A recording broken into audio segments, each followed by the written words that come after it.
haven't I? Mm-hmm. Yeah. I don't know, because right now we're going to go live and say, hello, everyone, and welcome to... Fucking... Well, if you're going to do it, you should do it right. What does this mean? What does this mean, Roz? You don't know. What? Why don't you introduce your show, Johnny? Well, I was trying to, but then somebody decided to do this. Hey, everybody, welcome to Video Store Cowboys channel and 6 and 20 Metropolis. This is the second episode, and thank you to that salty ginger. I kind of screwed up that opening, but hey, we're here. Let's get this started. While I'm trying to recover, I'm going to throw it over to Lauren, Roz. That salty ginger. Why don't you go ahead and start with your introduction here? Sure, great. Yeah. Hi, I'm Lauren. I am that salty ginger. I play Rosalind Percival on this show. Think of her as like somewhere between Trish Walker and Jessica Jones on the outside, and something very, very different on the inside. She is a photographer. She's a former celebrity, and she can do some interesting things when she sets her mind to it, influence people, and some other neat things yet to be revealed. That's me. Well, that was awesome. And next up, why don't we go over to Valanda? I'm Valanda. I'm playing Sethana Burke. She is a personal assistant to the CEO of a drugs company. She is she's very detail orientated. She likes to have a drink every now and then. And she can also do some very interesting stuff with people near death. Cool. That's me. What kind of interesting stuff? Well, just influence things here and there, decide fates. It's all very... It's all very confusing. Yeah, it's just very, it doesn't matter. It's fine. You barely notice it. Oh, okay. All right, sure. If you say so. All right, and next up, let's go down to Alex. Oh, hey, I'm playing Henry, a medical student who is much too curious for his own good.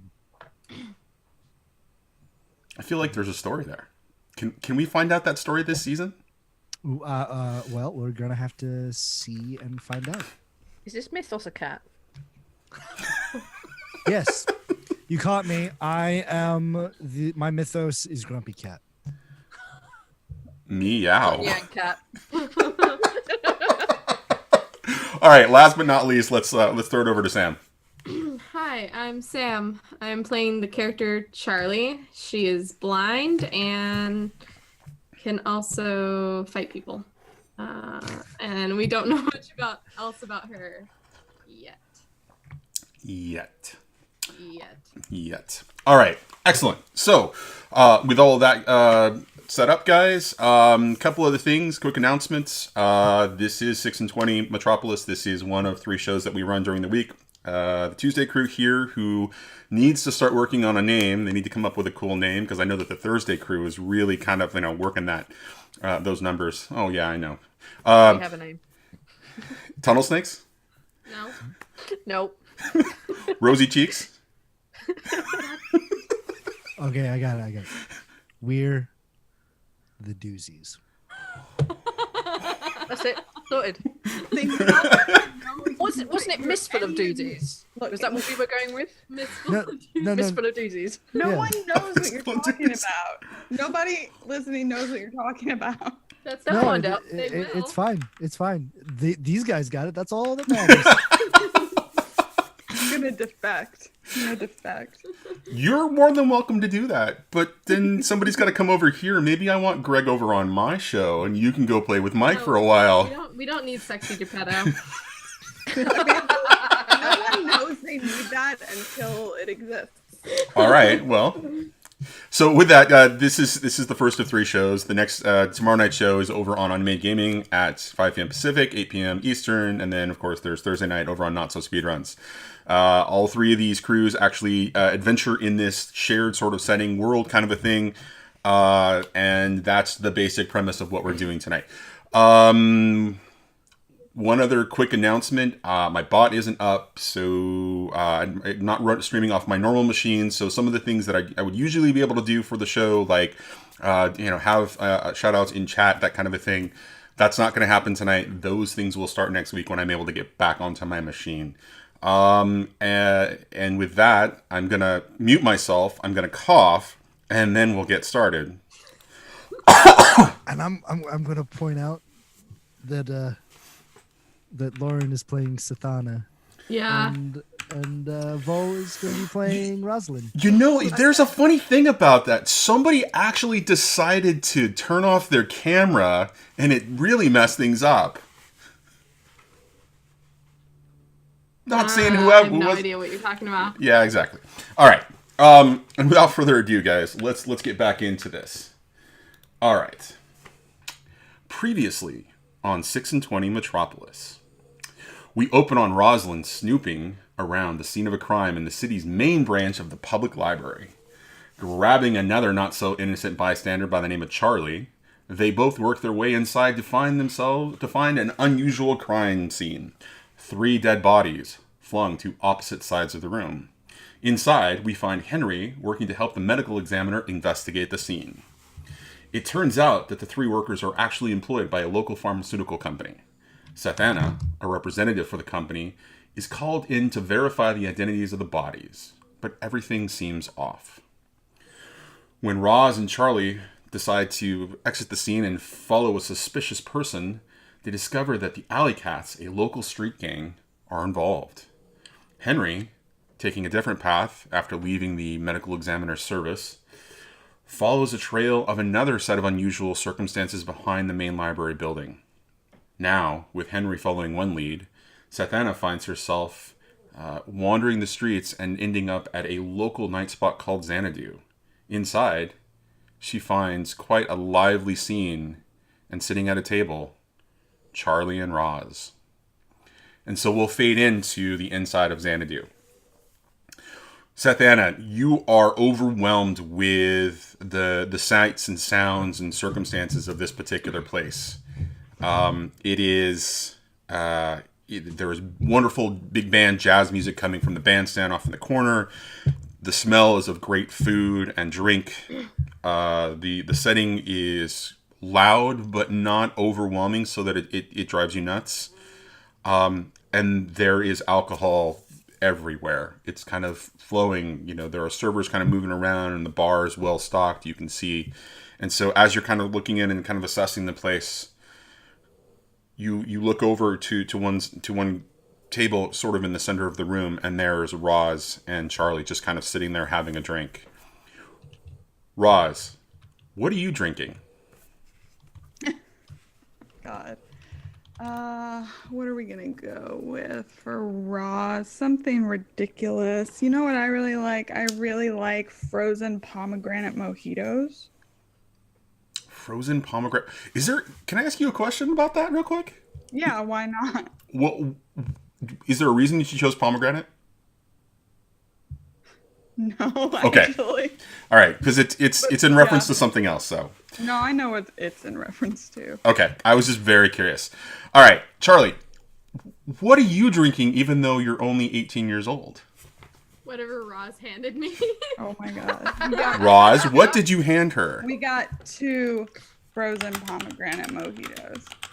And I made them water hers down because she did tell me she was 18 before we got in here. Wait, they didn't ID check her? They didn't stamp her wrist? Not when she's with me. Yeah, they walked in. We didn't set the circumstances of how they walked in, but they walked in, and they must have gotten past the bouncer who Sathana ran into as she was walking in the door. Wow. And I just want to say a quick thank you to the host for Encounter Roleplay. Thanks for sending us love, guys. Who? Know. What? Who was that? I think yeah. Okay, so both of you are enjoying frozen pomegranate mojitos. Gross. Yeah, that's what I said, and I've committed to it. It's gross. Okay. Delicious. I mean, it sounds good. It's a mojito. All right, that's no. Okay. Anyways, so stepping into the scene, Sathana, you kind of see them sitting there. You weren't expecting this. You proceed to them. Or do you go order a drink first? I mean, I'm so getting a drink first. If I have to deal with this, I'm getting a drink. Deal with what? Nothing. Don't worry about it. So as you approach the bar, you see almost like a path kind of move aside for you, allowing you to just kind of step up to the bar itself and order from the bartender. And he kind of steps up and says, "What can I do you for?" Whatever your decent whiskey is. We have it all. What's your pleasure? Oh man, this is where my knowledge of whiskey falls down. I have a shot of Glenfiddich or something. I have 2. Good choice. And he turns, and as he turns, it's one fluid turn, and you see him come back with a bottle and 2 glasses, and he just begins to pour both of them for you. And he puts the bottle on the table. Compliments of the house. And he just walks away. Whoa. Wait a minute. What do you mean compliments? I'm not opposed, but I mean, I need to thank the guy or girl. He'll be by shortly. And he just moves on. I'll shot one instantly and take the other. And then I'll go over to the girls. Savannah. I might just be trying to ignore this. Savannah. I'm a little concerned that you shot the Glenfiddich, but okay. I mean, maybe it was only a 12-year. I could understand that, but it's a 10, so you don't want to, it's not quite as smooth as the 12 or the 15. Right. Okay. So, as you're kind of taking in the scene, you see them in the center. You see around you quite a large, diverse group, sort of enjoying themselves at Xanadu. There is one gentleman who catches your eye, though, and he stands, out in the, essentially as he shines in the room because he's wearing this sort of off-white silver, tuxedo outfit, and there's a glint of something on his left lapel. He has he's impeccably groomed, a beard, well kept, short cropped hair, again, sort of off-white, silvery kind of a thing. And as he kind of turns around, even from a distance, you can notice that he has a patch over his left eye. And he's just kind of working the room, and it's obvious that he's stopping at every table and talking to the patrons at that particular table, and he appears to be making his way towards Roz and Charlie right now. Yeah, if they're waving at me, I'll go over. I assume. Yeah, I'll go join them. Why not? I'll take my bottle. I'll go sit down. Fancy meeting you guys here. Come here often? No, first time. Aren't you a little young to be in here? I go with the flow. She said, "Trust me." I didn't really have a choice. Is there like a table ice? Like just any water on this table? No. Oh. Do you want one of these? And I show her the frozen pomegranate mojito. The very pink frozen pomegranate mojito. Like in one of those big fish bowls. Oh yes. Oh my god. Yours is very watered down. Mine is like a light pink. Hers is like a very dark. Yeah. Yours is vivid. Hers is like transparent. Yeah. All right. So I actually have a question about Charlie. Given her background, and given how many parties she would been to, is she a closet drinker? Is she the normal teenager? I think probably slightly younger, yes, but I feel like she's calmed down by now a little bit. Okay. All right. Shame. Okay. I crime if I'm drunk. Well, sure. I mean, I don't know if that's a rule. But I'm also. You can do anything you set your mind to, Charlie. That's a lesson you should learn young, and I'm gonna teach you it. You're taking her under your wing. Absolutely. I reach across and put my hand on top of Charlie's like, "I'm so sorry for everything you're about to experience." You. No, I want to take the pink stuff. I'm on the hard stuff tonight.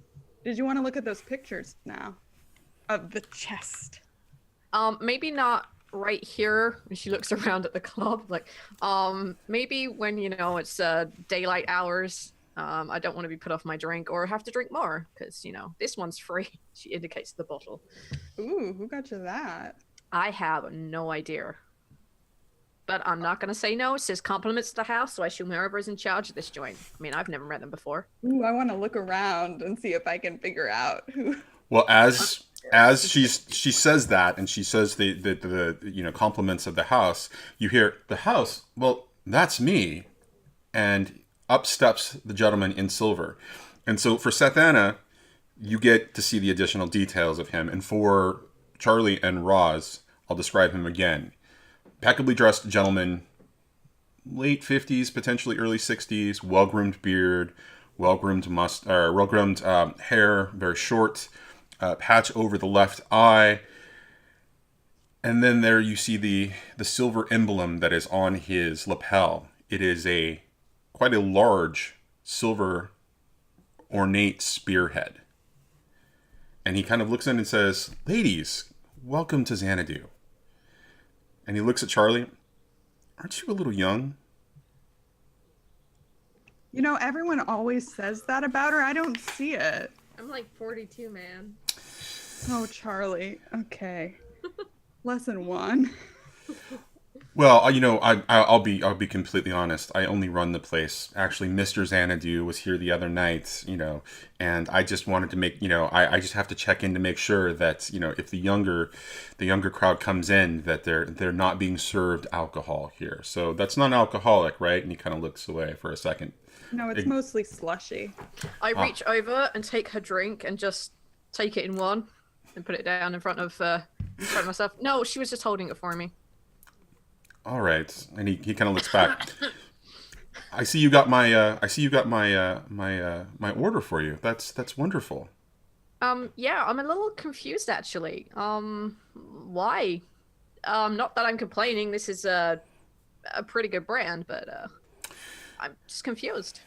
And he kind of steps back, and for a second, he steps out of the whole congenial, sort of host, aspect.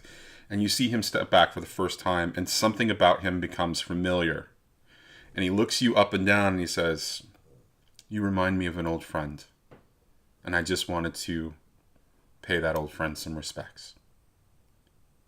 And he kind of shakes his head and, "Sorry, sometimes I get a little nostalgic. I must apologize. Are you enjoying the club?" Sure. I mean, I'm surprised what with all the ruckus apparently that went on here earlier. Didn't somebody go missing from here? There were some news reports. Yeah, I heard that on the way over. Yes, Megan. She was here earlier, and there was a bit of a disturbance. The cops were here. They've gone.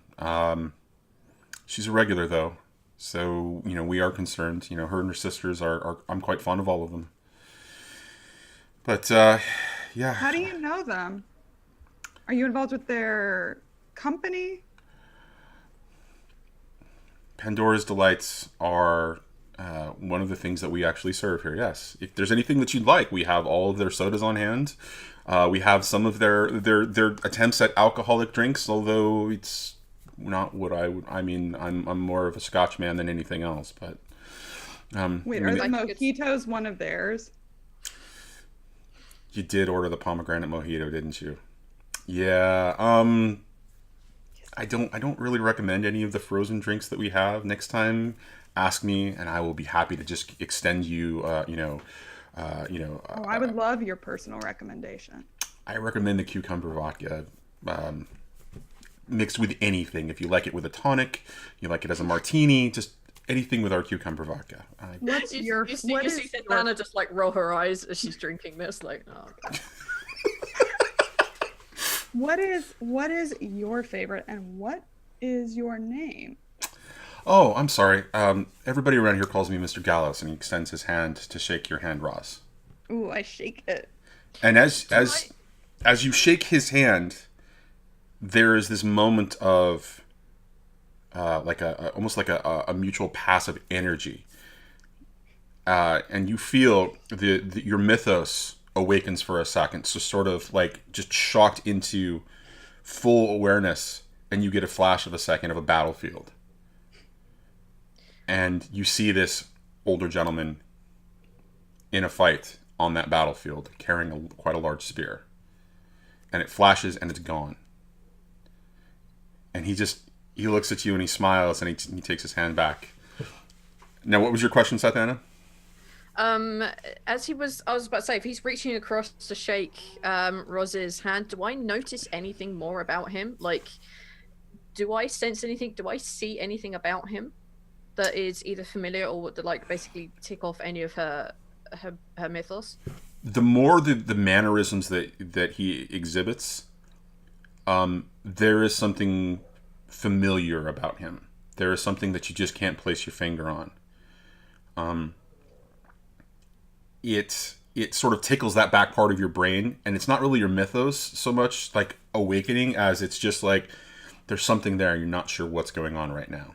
And so it's this sort of like nagging feeling going on in the back of your head. I think she take the mature response and drink. And then as she puts the glass down, she'll look at him and say, "So we got your last name. What about a first name?" Oh, well, everybody usually just refers to me as Mr. Gallus. My employees, my friends here typically. To my close friends, are we close friends? I know, we could be. And I'll drink more whiskey. I'm beaming at her and then back at him. I'm like paying no attention to her. I'm Well, deliberately trying to block her out. I'm like kind of vibrating from that vision, so maybe even Charlie can see it a bit, and I'm just very excited. I'm just sitting there kind of Inspires. awkwardly since I don't know what to do. Just like I say drink, but don't because you're underage. So for Charlie, in her the way that she perceives situations, everybody in this room is vibrating in some unusual way. Mr. Gallo stands out as being incredibly vibrant. Like, he is radiating this just energy that just kind of comes off in waves. And the more that Satana interacts, the more that she begins to vibrate in a way that resonates in the same way that Mr. Gallows does. And Roz is just this like beaming font of energy that's just sort of coming off, But so he looks at you and he says, "Well, what does close friends mean to you?" Someone I could share a good drink with, someone I can share a good story with, someone I don't have to say dick to. And I look kind of sideways over at Ross and back again. And he kind of he smiles at you and he reaches in and he says, "Here's my card. Come back sometime and let's have a drink, and we'll find out if we're close friends." Okay. Now, ladies, I really must move through the rest of the room. I have many guests to kind of talk to. Is there anything I can do for you? Are you looking for anything else? I know you were asking about Megan. How did you hear about the situation? Oh, just idle, things you pick up from idle curiosity. It came on the radio, didn't it? Mm-hmm. I thought I was We remembering were that right. passing by the news reporters, like right outside of the library. Right. Yeah. Just heard it on the street, thought, So then you probably, have you heard about their older sister Phoebe? I mean, if you know about Megan and you know about Alexis, you know about Phoebe?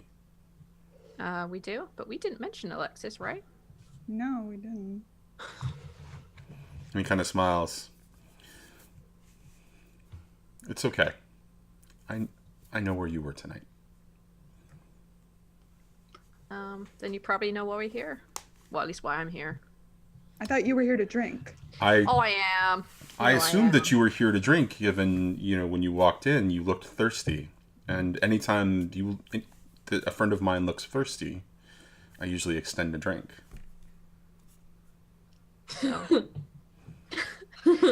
Are you nudging me? Yes, that's what I'm doing. I'm just gonna put my arm around you and hold you really tight to stop you touching, like stop you wiggling at me. Ladies, We're close friends, as you can tell. Obviously. Is there anything I can do for you? I really do need to move on to the rest of the room. The disappearance of Megan, she's quite the socialite here. It's causing a little bit of stir. So I'm here. Please ask me any questions. If you just grab me. You can grab the bouncer if there's a problem. Tamonte is quite a sharp individual, and we'll keep an eye on you while you're here. Who's playing tonight? Squirrel Nut Zipper. Is that a new band? No, they've been around for a while. They're doing a revival, and they'll be coming back in in about 20 minutes. This is just a house band right now. Squirrel Nut Zipper? That's what he said. Wow. I'm glad somebody got that reference. Oh dear. So you said she's a regular here? So maybe you could point us to one of her friends. I could have a chat with them, Well, everybody here is a friend of Megan's. She's, like I said, she's quite the socialite. She's here every night. This is her home away from home in a lot of ways. So ask anybody. Go ahead. You here, and he kind of pulls out something out of his pocket, and he hands it over to you, closed-handed. Like it's like he's handing this over to you. She'll put her hand out underneath so she can. And he drops it. He drops it into your hand, and it's a pendant. And on that pendant are a set of wings. And he says, "Wear that anytime you're in the club. Nobody will stop you from going anywhere." Now, ladies, if I really must be going. If you have any other questions, come find me. But I do need to continue to work the room. It is part of being manager of a club. I don't want Mr. Xanadu to get really upset with me. And he kind of smiles when he says that. No. And do not want to piss off your boss. So.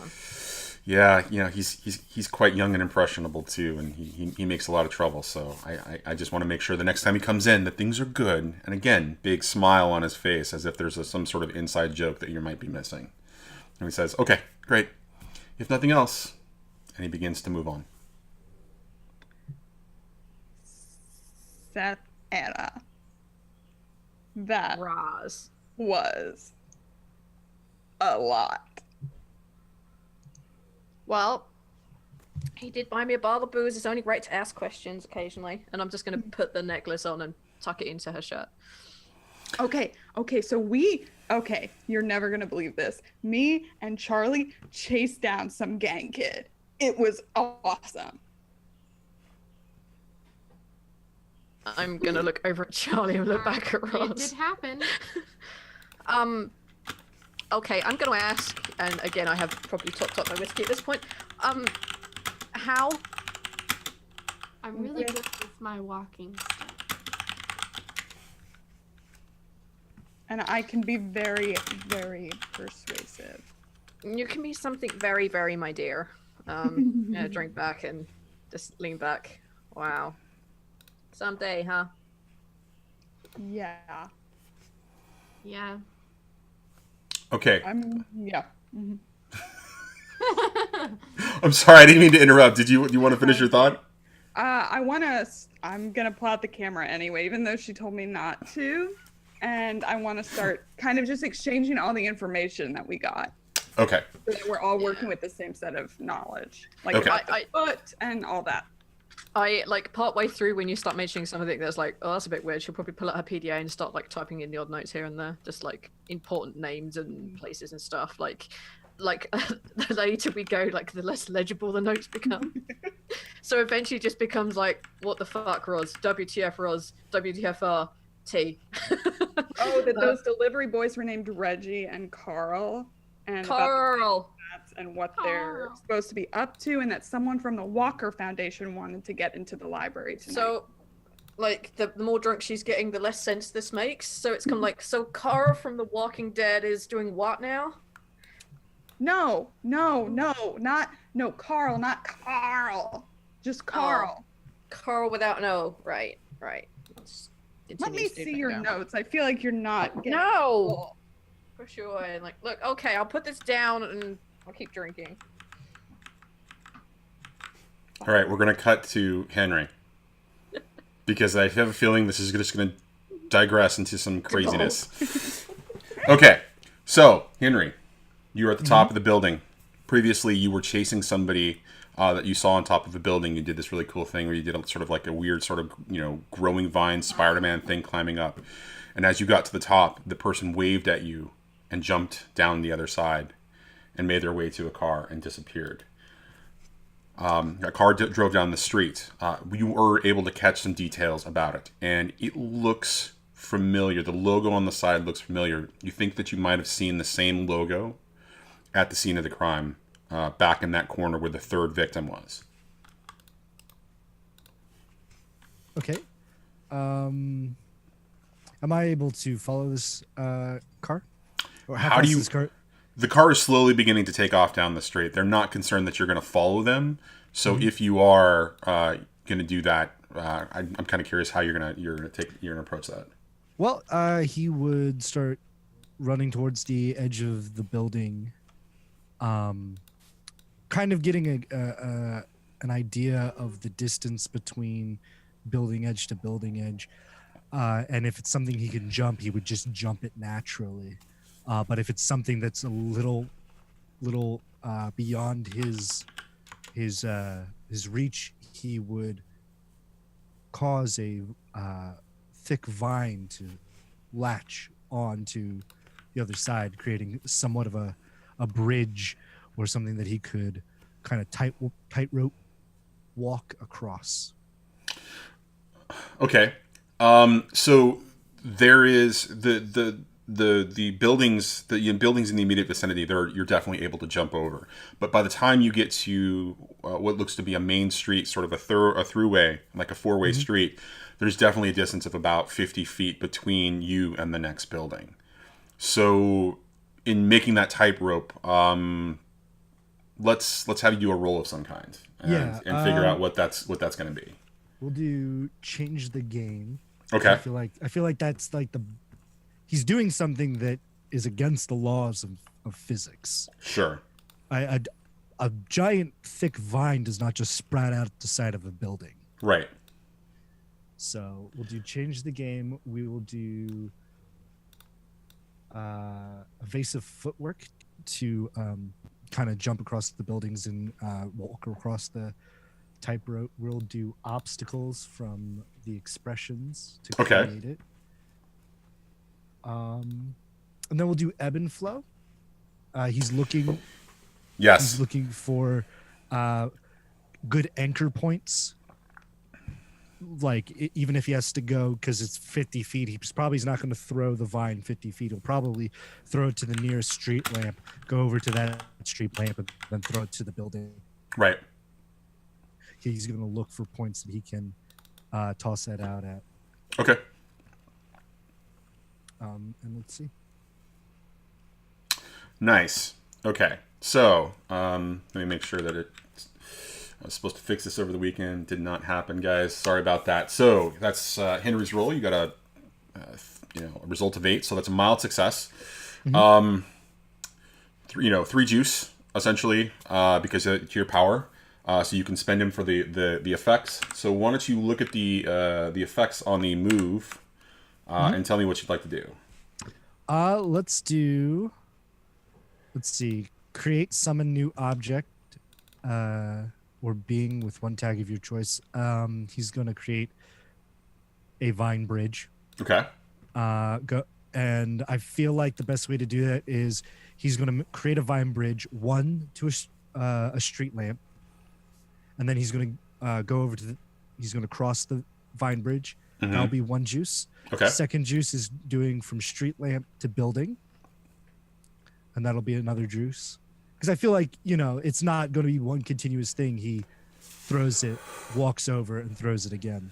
Right. So here's summoning a new object with each juice. So, yes. Except that I think that Henry is proficient enough. I mean, the way that we described it last session He's proficient enough to realize with this ability, the things that he can kind of do and just kind of, flow with. It's almost like it's a natural extension of him in a way that he can do parkour. So I don't think you need to spend more than one juice, to for that particular tag, right? I mean, I think it to me it seems you would already be experienced with that at that point. So go ahead and take that as the first tag, Okay. right?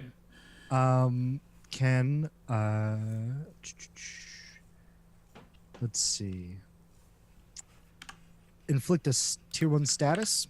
Can I give myself the status of urgency? He realizes that he might be losing this car if he doesn't get to the other side quickly. Okay. So we'll call that a temporary tag. Mm-hmm. And burn one player character's tag. I don't know what burning does. So here's the thing with a burn. It allows you, when you use it, you can take any one of your tags and say burn a tag. And when you burn a tag, you get an automatic success off of that particular roll. But you can no longer use that tag for the rest of the session. Like it becomes unavailable to you. When you burn somebody else's tag, you're taking it away from them in potentially in an antagonistic kind of a situation, or you're. It's interesting. No, you wouldn't use it on anybody else but yourself in this particular case. Okay. Not according to the way I'm reading this right now. So yeah, that would be the way to do it. Now, Or you can juice. I'm sorry, juice. Yeah. So now juice. Does it roll over, or do I have? You can use it or lose it? You can use it. You can hold on to it for now. Yes. Okay. Well, I'm going to hold on to the last one because Okay. I can't think of anything. I just want to know what burning the player's tag. So it's an automatic success. You'll lose it for the rest of the session. Comes back next session refreshed. Right. Got it. All right. Cool. All right. So as you continue moving forward, right, you do this sort of weird acrobatic sort of parkour thing across these vines, and you're able to kind of to keep up. The car begins to slow down because there's a stop sign. Again, they don't feel like they're under threat. They don't know that you're there, so they're kind of obeying the laws. And it's as you get closer to that you notice that the emblem on the side, the logo on the side, is one you definitely recognize from the crime scene. It is the Medic Core X or pharmaceutical company, right? And you saw all those boxes in other paraphernalia around the third body in the back there. And so there's clearly something off about this particular situation. Henry kind of stops, and he thinks back. He's like,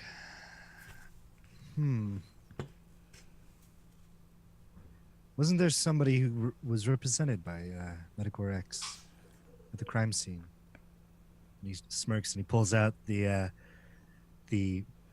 card that he still has. He's like, yeah, Very fine card.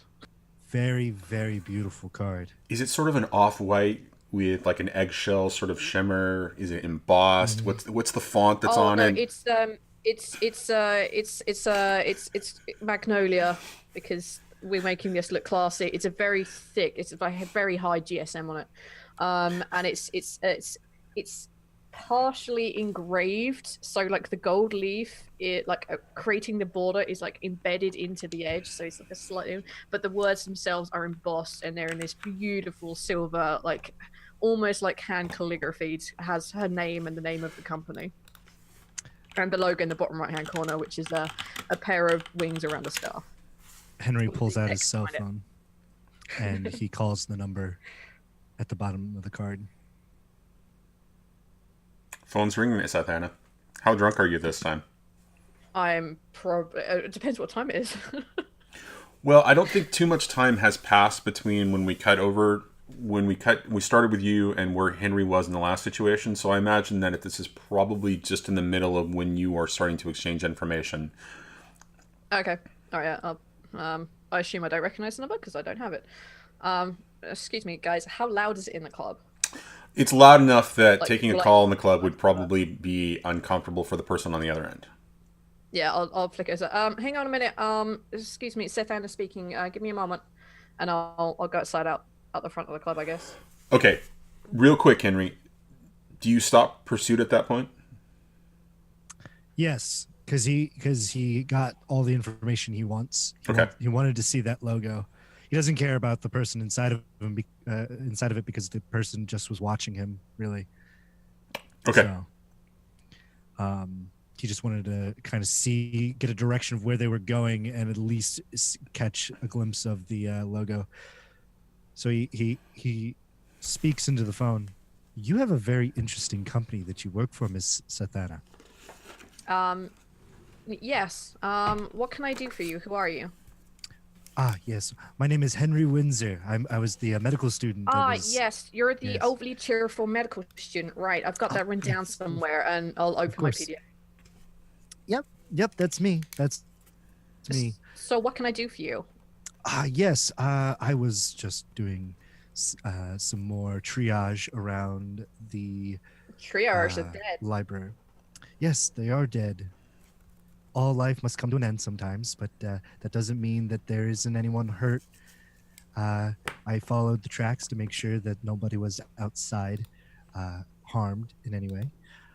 And I was being watched by what seems to be somebody who works for your company. Oh shit. Okay. Did you get a name or a description, or like with like holding her phone against one ear, she's like trying to write on the PDA and pull up the hip flask at the same time. Okay, give me a name. Well, I didn't get a name per se, but he drove away in one of your vans, and he describes the van. I assume it's like one of your classic white vans, no back windows or anything. Big It's logo kinda on the like side. just a service van kind of deal. Yep. So he describes this just basic service van with Medical Rex printed on the side. They were watching you? Yes, they were watching me from a nearby apartment building that seemed to be right next to the library. I was following some tracks that I had found that led me to kind of a sand lot out behind the library. Does this apartment like she would probably know some of the holdings that the company would have, like for visitors flying in state or whatever. Does this apartment building ring a bell with any of the land holdings that this her company has? In downtown, no. Okay. Look, we don't have anything downtown, so I'm not sure why they'd be watching you from an apartment. Did you happen to get a description of the people, or perhaps a license plate number? He was probably going too fast for me to catch any license plate. I didn't even think to look at it. Did I catch a glimpse? I know I saw him jump over the side. Did he have any defining features? Was he in a jumpsuit? No, he was definitely wearing dark clothing and looked sort of in a not completely dressed like a cat burglar, but it definitely didn't stand out to you as is something that like was more unusual than dark clothing. Okay. No, he was dressed in dark clothing. But what I found was interesting is he just decided to vault off the side of a building. Oh, that's weird. No, You sure you saw that right? I mean, maybe he climbed down a fire escape and just like did a series of jumps. Maybe he was just parkouring. You should have just vaulted off the side of a building. That's kind of weird. that would make sense if it wasn't vaulting from this front end of the building onto the street below. Yeah, that's pretty weird. Where are you? I am on the corner of 5th and Main.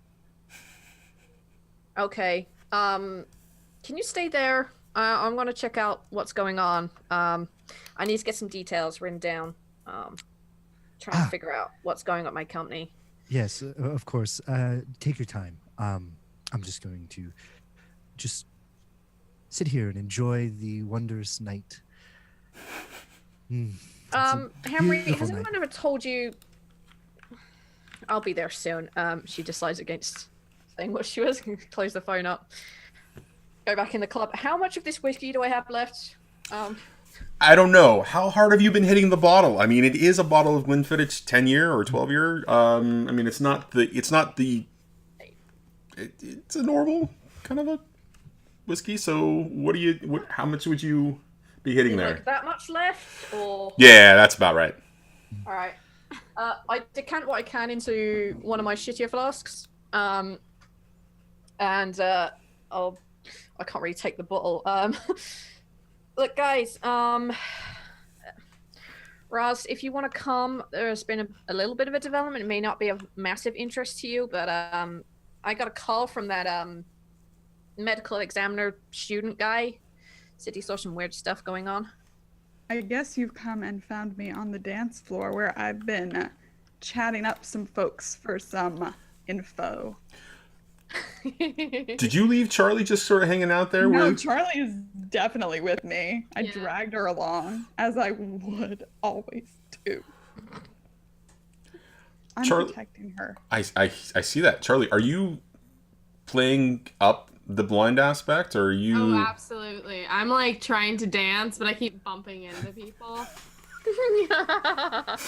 And then that's what I use to start talking to them. Yeah.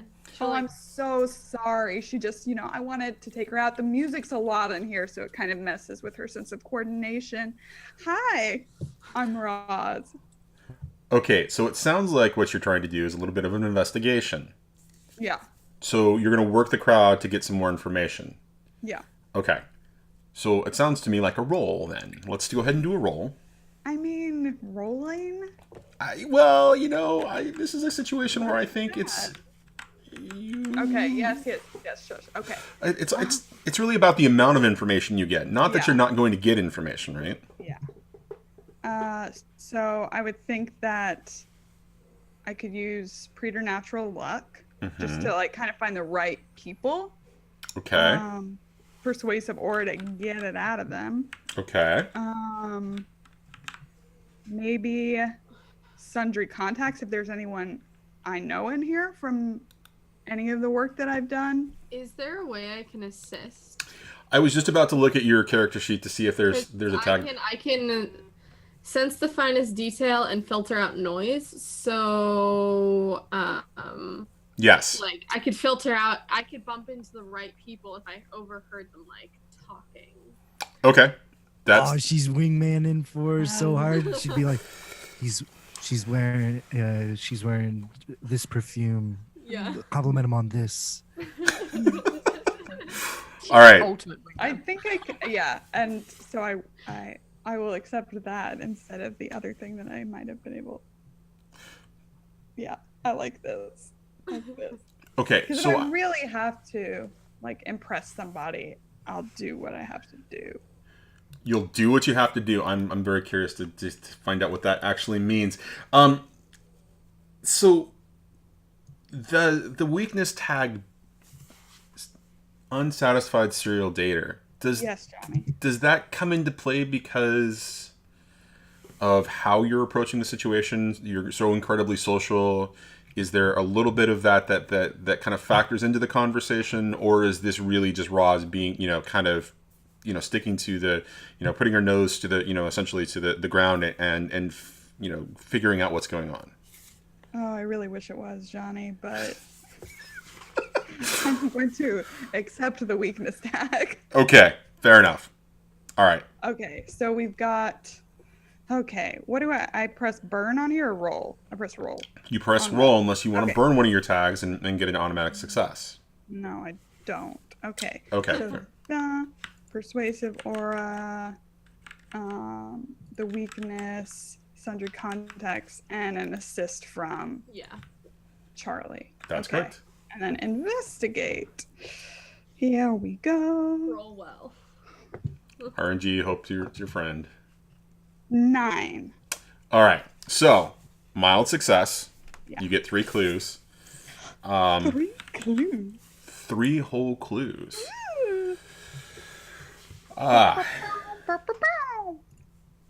You also are going to get to choose the consequence that's going to happen, but I'm going to give you the clues first. Cool. So, with that power tag of 3, what are your questions? And you're welcome to open this up to the table. I absolutely will. I know that... What are we looking for? I mean, I was looking for more info about the circumstances around the Dare sisters, because we kind of know that Alexis was bundled out. We know Megan went missing from here, but we don't know anything else about the circumstances.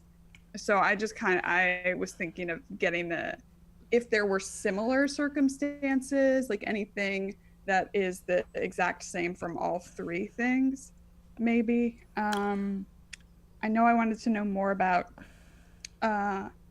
anything about the alley cats, though I don't know if anybody particularly would be talking about them, or the Walker Foundation, or Metacorex. So whatever we think of those, whichever is priority. I think with Metacorex, it's like Sethana probably best place to get info on that, so probably not worth using one of these questions on that. Probably talk about Megan, since she went missing from here. But wasn't it Phoebe that was a local here? Megan was the kind of socialite. Oh, Megan was there, okay. Here a lot, although I think they were all welcome. Yeah. Phoebe's the eldest who's in charge of their company. Yeah, do you want me to give you a little bit of a breakdown again as to what the circumstances are with the 3 sisters and the business that they own? Do you want me to just, because it would be common knowledge, right? It would be very... Okay. So the 3 sisters run a food and beverage company by the name of Pandora's Delights. Mm-hmm. And Pandora's Delights they do various types of... They aren't considered junk food, and it's not considered health food, but it is considered good eats. Phoebe is the chairman and CEO of the company. She is the business person who goes out and does all the things that a CEO is supposed to do, right? Socializes with other CEOs, makes the big decisions. Megan is the marketing / spokesperson for the company. She's the youngest of the 3 sisters, and so she's always in the limelight. She's always doing interviews. She's always talking about the new products of the company. Alexis is the middle child, and she is the most practical of the 3. She's what they call no nonsense, and she runs the day-to-day operations of the actual business itself. So she's responsible for, accounting and logistics and all of that. Mm-hmm. And so that information would be public knowledge, and a lot of people would be aware of it because they are quite a large employer in the city. Okay. So we have CEO, general manager, and PR. Yes. Yeah. Okay. Yeah. So do we want to know more about the circumstances surrounding Megan's disappearance from here? I think that would make the most sense for this place. I think the alley cats may not necessarily be a thing that these party goers know too much about, but I think asking specifically about Megan would be the best way to get their main Impulse district. Right. The chance of them being in the same place is probably pretty slow. So probably something about Megan's disappearance. Maybe finding out how, what, and maybe if anyone saw anything, because then we can begin to make the links between the 3 different disappearances. Absolutely. Yes. That is what we shall ask. Okay, so what's the first question? What were the circumstances surrounding Megan's disappearance from the club tonight? What is the scuttlebutt around the club? Yes. The rumor? Okay. Yes. So Megan was there at the club earlier in the evening. She was enjoying herself. She stepped outside at the behest of an individual dressed in a sort of a weird gray suit, very sharp looking, 6'2" kind of guy. When they stepped outside, apparently there was some sort of an exchange in the back alley behind Xanadu. There was a fight of some kind. Another patron of Xanadu intervened, and Megan was extracted herself from the situation and was heading back in, and then just sort of disappeared. She was, you know, the rumor is that she was walking around the corner, and that the video camera feed that somebody had seen, and that's the kind of the rumor, that it died for a second, that it went fuzzy, and then it came back and she was gone. I don't want that to be my second question. Maybe find out who the patron was that went out to the fight. Yeah, who witnessed the fight outside? So this is a new person around the club. She doesn't. You know, you get a description of this particular woman. She seemed out of place at first, kind of a loner. Mr. Gallus had run into her very obviously, as he does, and you know, and greets every other patron here. And then when Megan left, she took some interest and followed.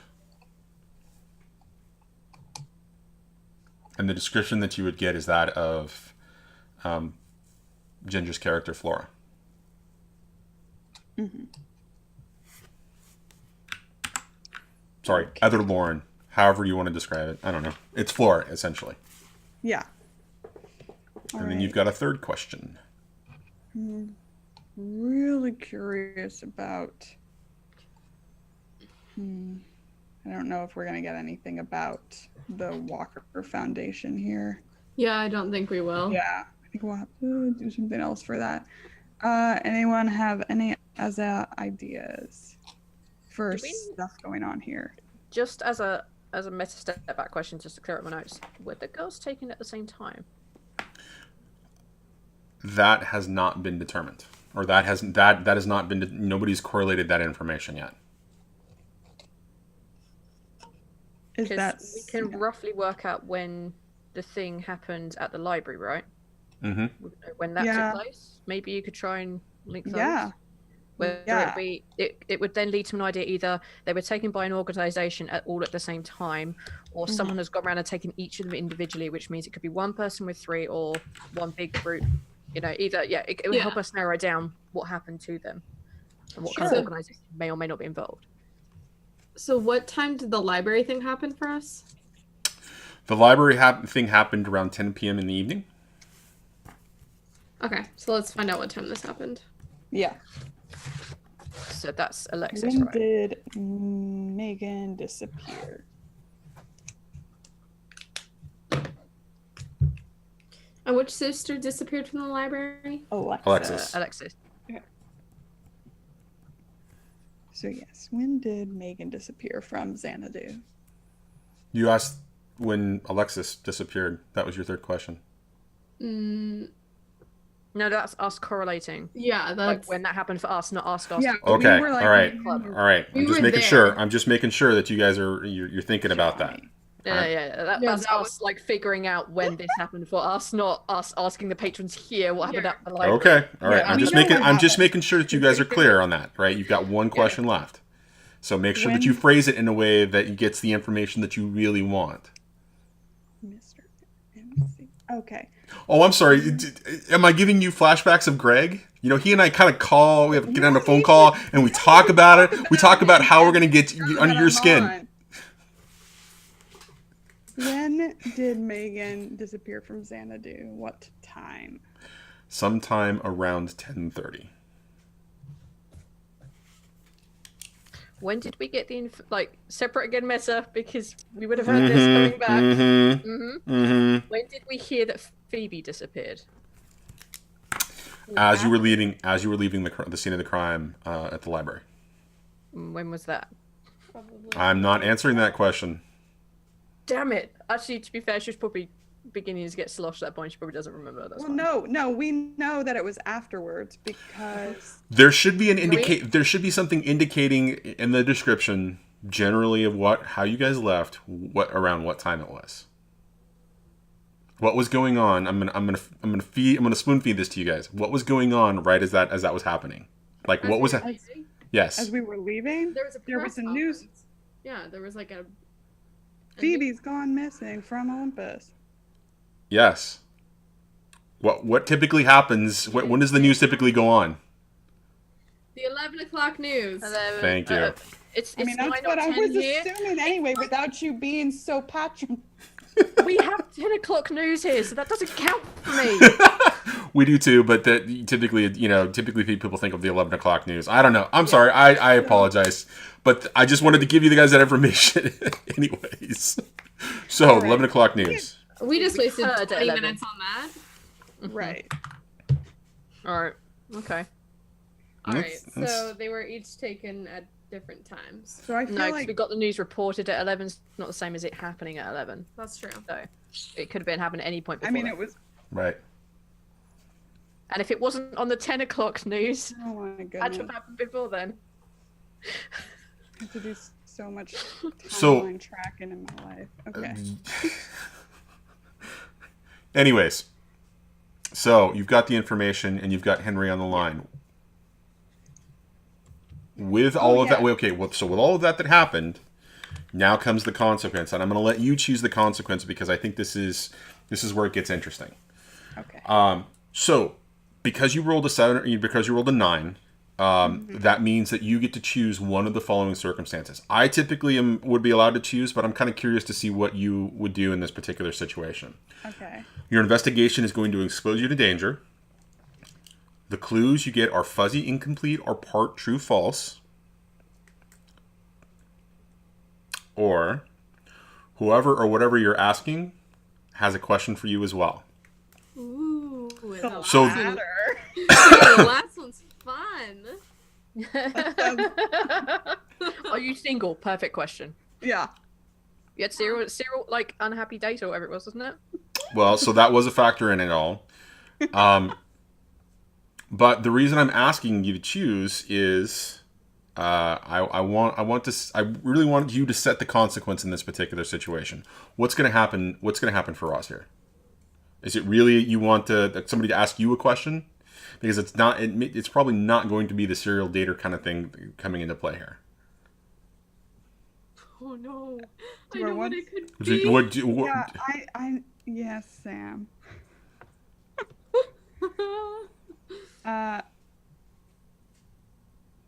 Yeah, I'm taking the last one. You're taking the last one. Okay. So as you're having this conversation and you're dancing on the floor, you ask the question of a gentleman in his early 40s who appears to be with a woman who's a little bit too young for him, and kind of dancing. And you ask him, and he answers your question about the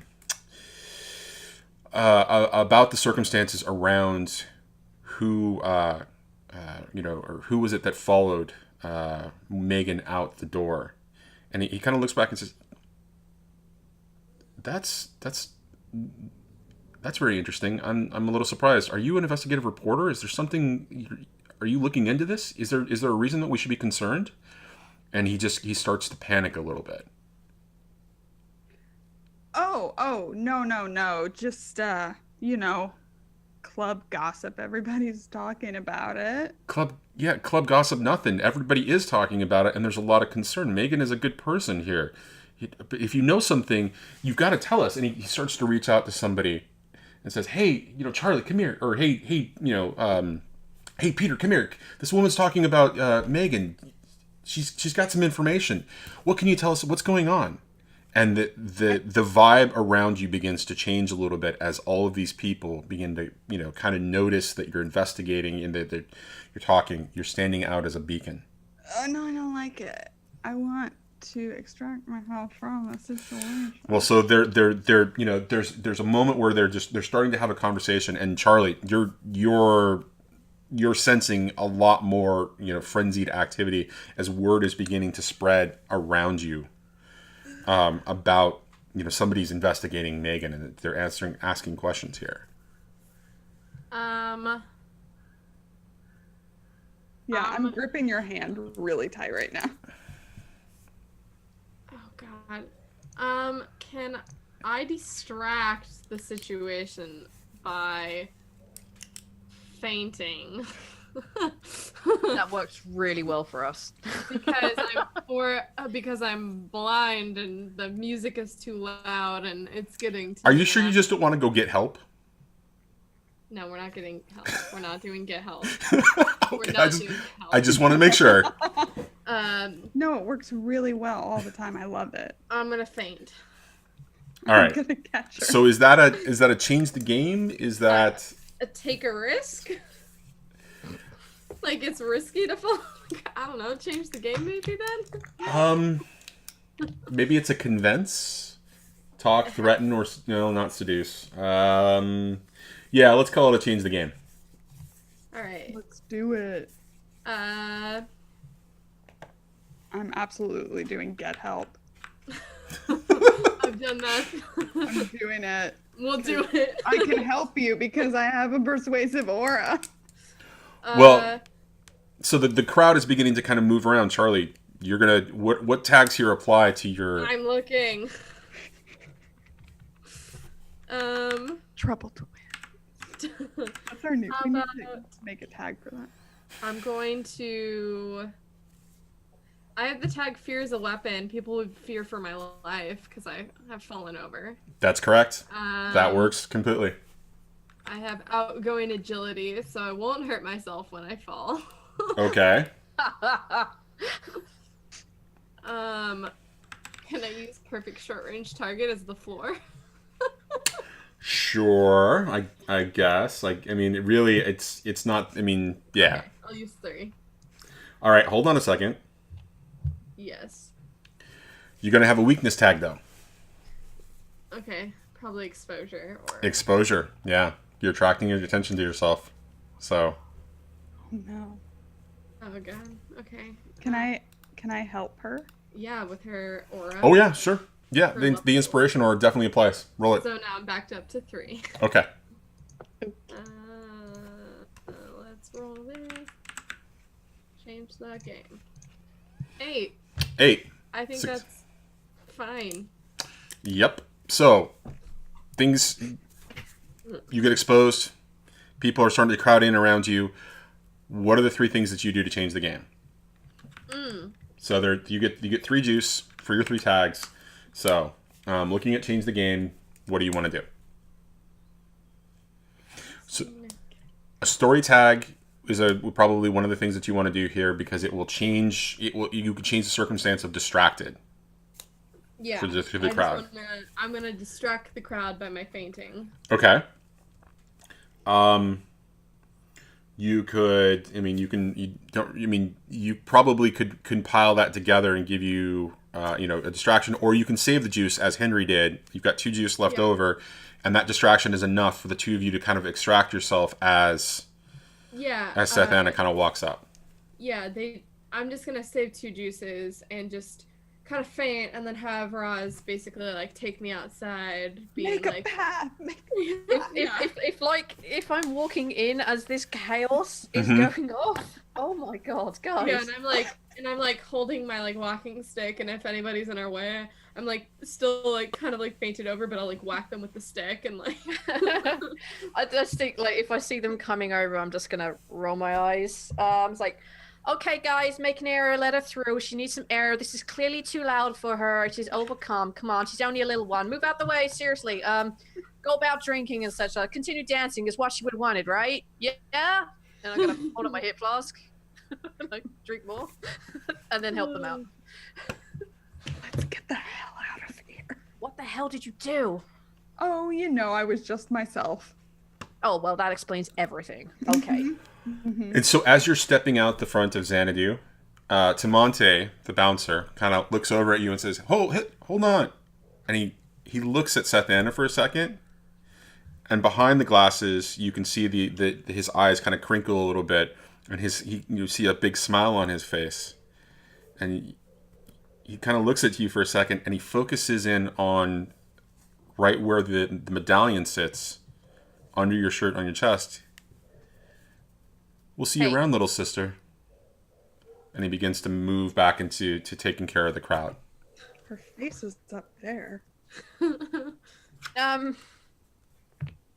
Is he wearing like the similar sort of He's wearing a sword around his neck. Remember, he had a chain and the chain ended in a pendant that looked like a cross at first, but when you looked at it closer, it was a sword. Is it the similar material, similar design style as the spear and the necklace? Yes.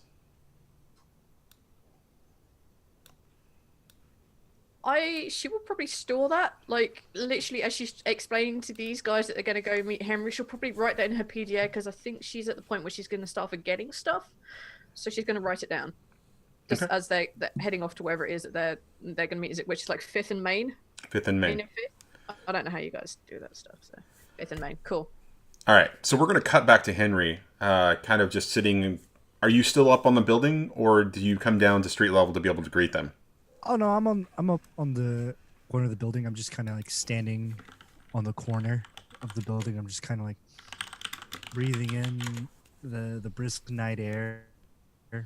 And probably while I'm waiting, I'm pacing along the edge of the building, just maybe like getting close to the edge and just kind of balancing on the edge of it, just kind of keeping a lookout. Okay, and so as you're taking in the night air and you're kind of absorbing the sounds and the noise and night of the, you know, the experience of the night of the city, you get sort of an uncomfortable sort of feeling just kind of come over you for a second. You kind of shake it.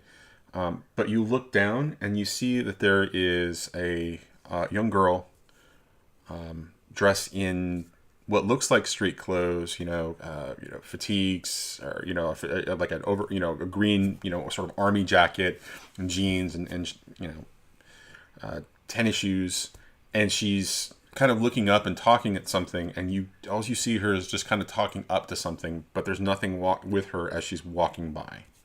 And occasionally she just kind of looks up and she shakes her head and, kind of points her finger, and she just kind of wanders,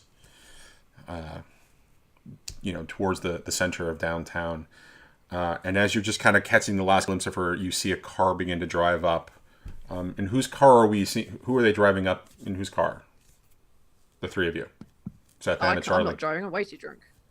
Oh, yeah. Wait, good point. We are being have to get a cab, right? responsible adults. We got a cab.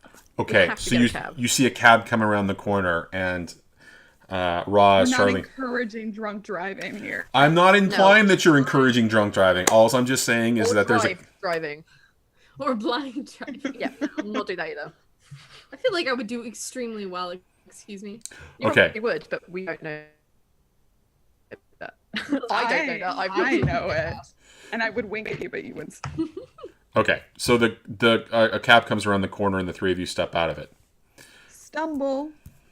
Sorry, three of you stumble out of it. But really gracefully. No, there's no grace in this. There's no dignity. I'm kind of like perched like a gargoyle on this corner of the building. And I'm like looking down at them. Is it obvious that they're inebriated? I'm not, but yes. I had one drink. I've had like half a bottle of whiskey. I'm so there right now. Okay, so Roz doesn't look drunk. Charlie doesn't. I'm not drunk. Not drunk. But you also think I'm blind. Yeah, I also think that you're blind. And Sathana is pretty down the river right now. I wonder half cup under the table. Yep. Okay. I wonder if I can get drunk, but that's a question for another time. That's a question. That's a question we need to test. Ooh. Henry would just jump off the corner of the roof and try to catch himself at the very last minute with a vine. Okay, so describe it to us. I think this is more of a cinematic moment than it is. There's an element of chance here. So describe what it's like. He's kind of squat on the corner of this building, and he just kind of like throws his weight forward to where he front flips down, and as he's falling, he kind of reaches his hand out, and as he reaches his hand out, a vine comes and grasps it like he's holding his hand and kind of lowers him down. I just want to seeing say that? that like before he even like after he like starts to jump, Charlie just takes like a step back.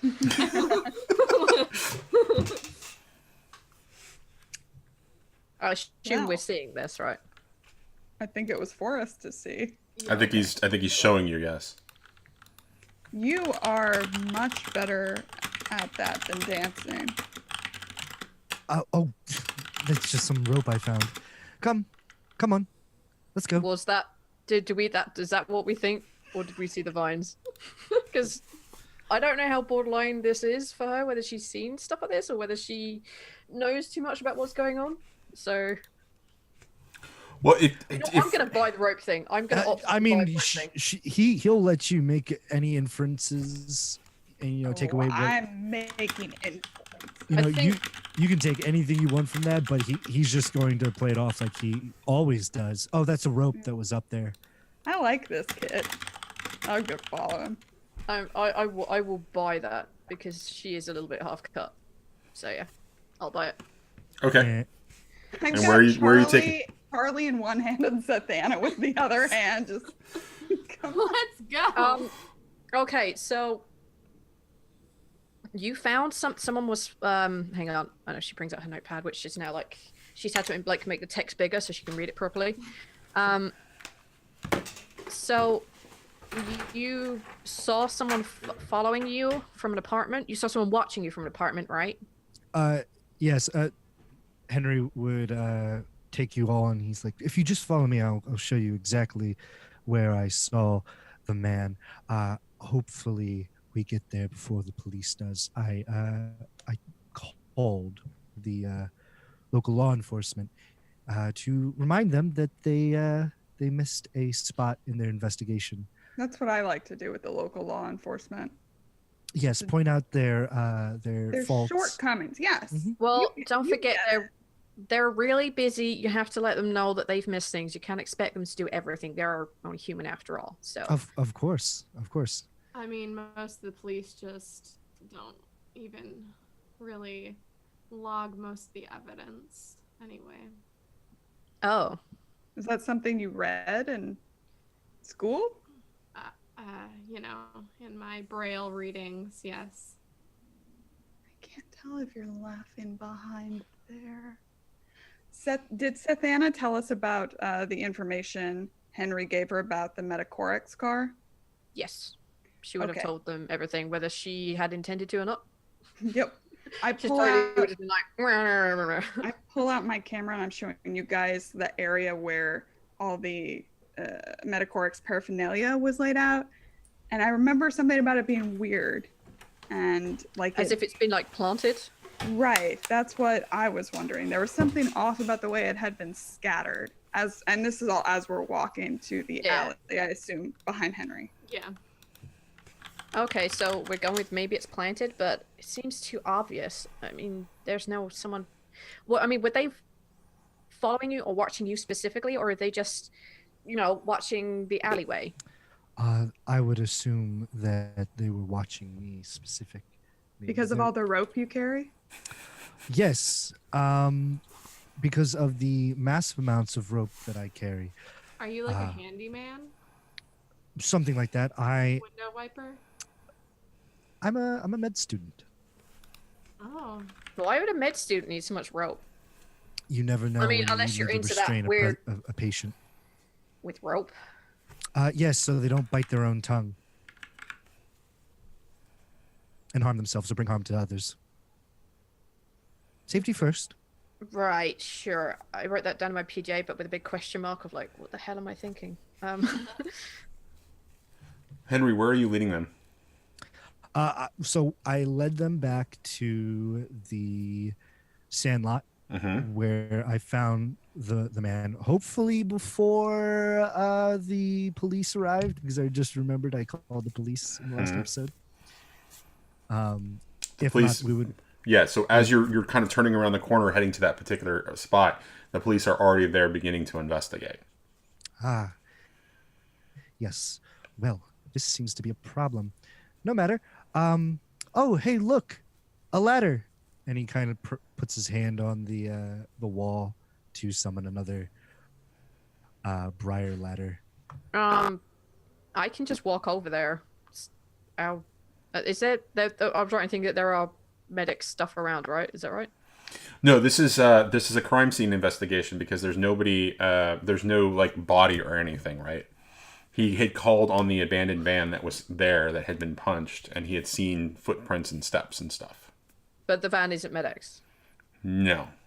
Okay, This is a separate van. This was one that was it clearly has a dent and it's been punched in the side if you look at it very closely. But there's what caught his eye was that there was a bunch of footsteps around it, and that's when he called the cops. Yeah.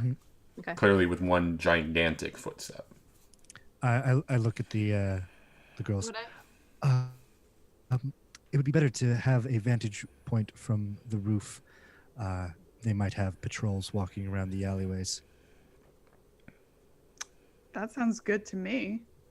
That sounds really suspicious to me. So I mean, you're drunk, conveniently a though. ladder, just right there. Yes, conveniently a ladder, and he taps the wall. Now this will make some noise because these are giant vines breaking through stone. So, but I'm sorry. What? Rope. No. Okay. No. I'm calling BS on this. Okay. What? Is there like a drain pipe on the building? There is a drain pipe. There is also a fire escape, and the fire escape ladder is of course 10 feet up. But as I would do exactly what I did earlier. well as you're beginning to prepare for that, the bricks of the building are a little bit popping, and this vine is just sort of crawling up, as Henry described it, right? And so it's just appearing there for him. And for you, what you hear and see at the same time, Charlie, is it just kind of popping and coming into existence, but it's got a weird sort of vibration to it. It's not normal. I wouldn't trust it. I would take my own way. Okay. And I would already start up before that they could. Okay. How strong are you, Henry? Strong. I would like to say that I'm fit. I go to the gym regularly. I prepare myself to get a piggyback. Oh, very well. Just wrap your legs around. Yep, there we go. Expert at it. He takes part of the vine and he kind of like ties it around his waist, and it's like it's just your safety as well as mine. There we go. Right, up we go. Over and under, as they say. No one says that. Anyways, and he begins to climb the vines. But, Sathana, Miss Sathana, you are welcome to use the ladder that I have provided, or you can use fire escape right over there. But I'd be very careful because those make tons of loud metal clanging noises, and we're trying to be super. You mean like the noise you made when you pop these stones to make your not rope vine ladder? I would lean over the side of the fire escape. I would be like, I'm not making any noise, and then I'd continue up. Stealth shade. I Right. totally write down 3 notes. Roz, insane. Henry, weird vine guy. What the fuck, Charlie? And then I'll start to climb the ladder. This is just like, okay, all right, let's see where this goes. Gotta climb up after them. I think chat technically called him Vine Fellow, and I think it needs to stick in your notes. Okay, vine fellow. Vine fellow. Vine fellow. That's good. That's good. Vine. Because that's the only thing I was like. Henry Vine. Vine fellow. That's her last name. That's such a superhero name. Henry's just very liberal with his powers. He thinks that these are like a great gift that he was given. He doesn't know where it comes from. He doesn't know why he has these abilities, but they've come in handy in like many cases, and he just kind of enjoys it. Anybody asks, were those vines? He says, no, just ropes. Just found rope up there. Is everyone frozen? Just me. So I will say this in a meta, in sort of an understanding of your character circumstance. I'm curious to see if that's going to change as the seasons change. Yeah, because I'm very curious if the attitude is very different as well. Okay, so cinematically, you all get to the top of the building, right? And as you're kind of watching the scene sort of unfold in front of you, you get the crime scene investigators are, kind of moving around. They're taking pictures.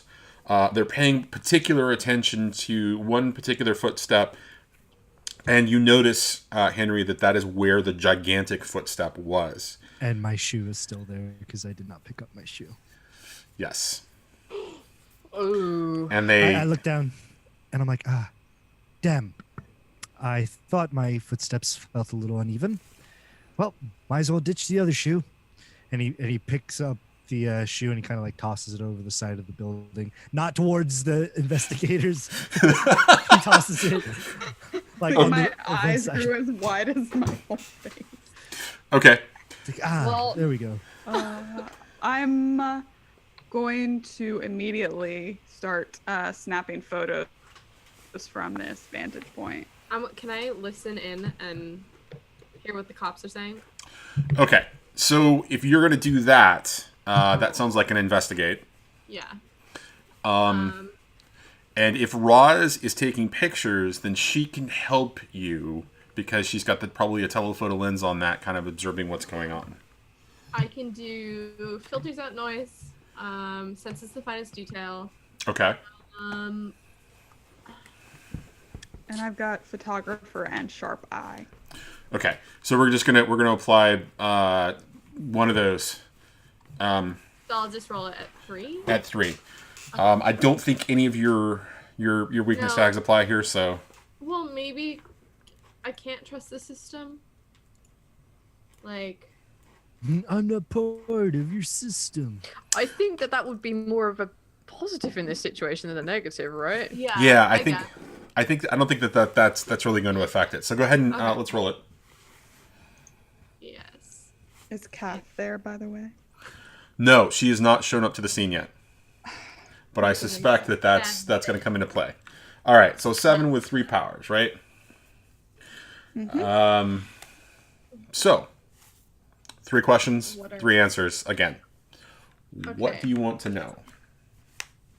I want to know what they're immediately talking about, I guess. Like, what?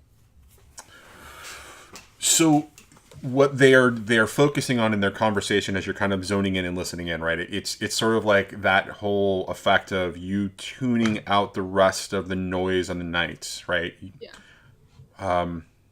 You hear the breathing of your 3 companions. You hear their heartbeats. You hear the noise going on, down the street. You hear the sirens, about a mile off in the distance, right? You hear an occasional scream. You hear a lot of laughter, and you begin to just kind of dial it down, focusing in and bringing it to the conversation that's happening in front of you 3 stories below. The gist of their conversation, they are talking about the unusual nature of this particular footprint, and why there was a shoe that was kind of laid into the footprint, right? But that the footprint, the shoe print doesn't match the shoe that was there. And given Henry, you told them about did you tell them about the size, the particular size of the footprint? No, I just told them that they missed a location that would probably be very helpful with their case. No, I'm talking about, did you tell the crew, the rest of your companions, about no, that particular element of the investigation? He would turn as they start picking up the shoe, and he's like, "Yes, that was my idea. I wanted to get a scope of the foot. This creature has big feet, and you know what they say about big feet? Big socks. Big socks, and you know what they say about big socks? Big toes? Really big shoes. And you know what they say about big shoes? Really expensive. Very expensive." Okay, so Charlie, as It you're looks like the same footprint that I saw inside. Guys, we have 2 more questions. What should? Hold on. I'm not finished describing. Oh, There's a okay. reason. There's a reason I was asking what he had shared, because from you listening into the conversation, they don't seem to hear or notice a difference in the shoe size. Like there's the print that they're examining. They don't seem to give you any indication that there's a size difference. Oh, good.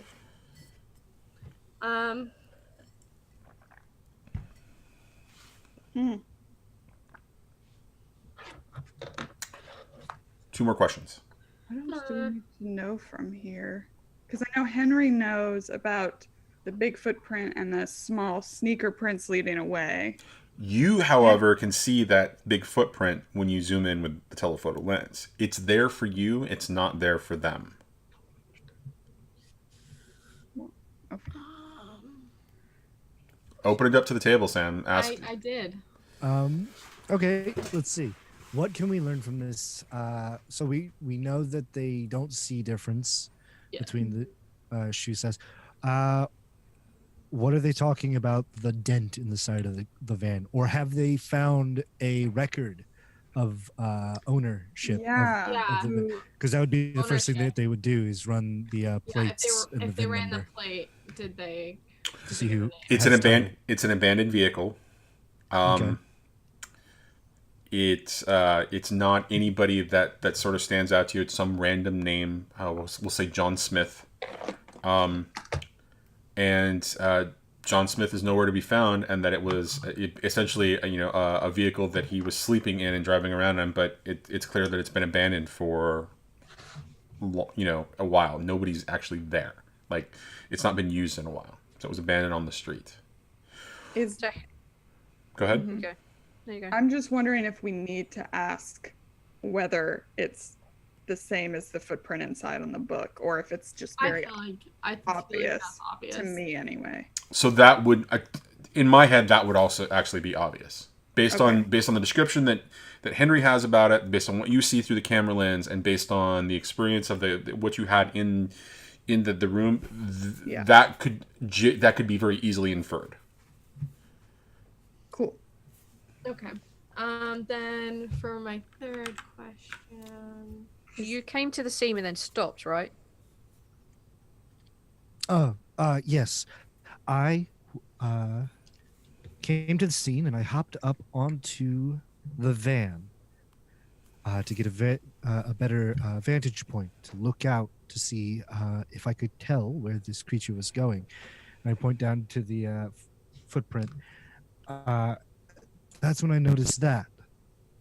When I looked up and I point right where Sathana's standing, which I assume is towards the edge because we're all looking out over. Mm-hmm. And he's like, right there is where I noticed the Metacorex or somebody who works for Metacorex right here on top of this building.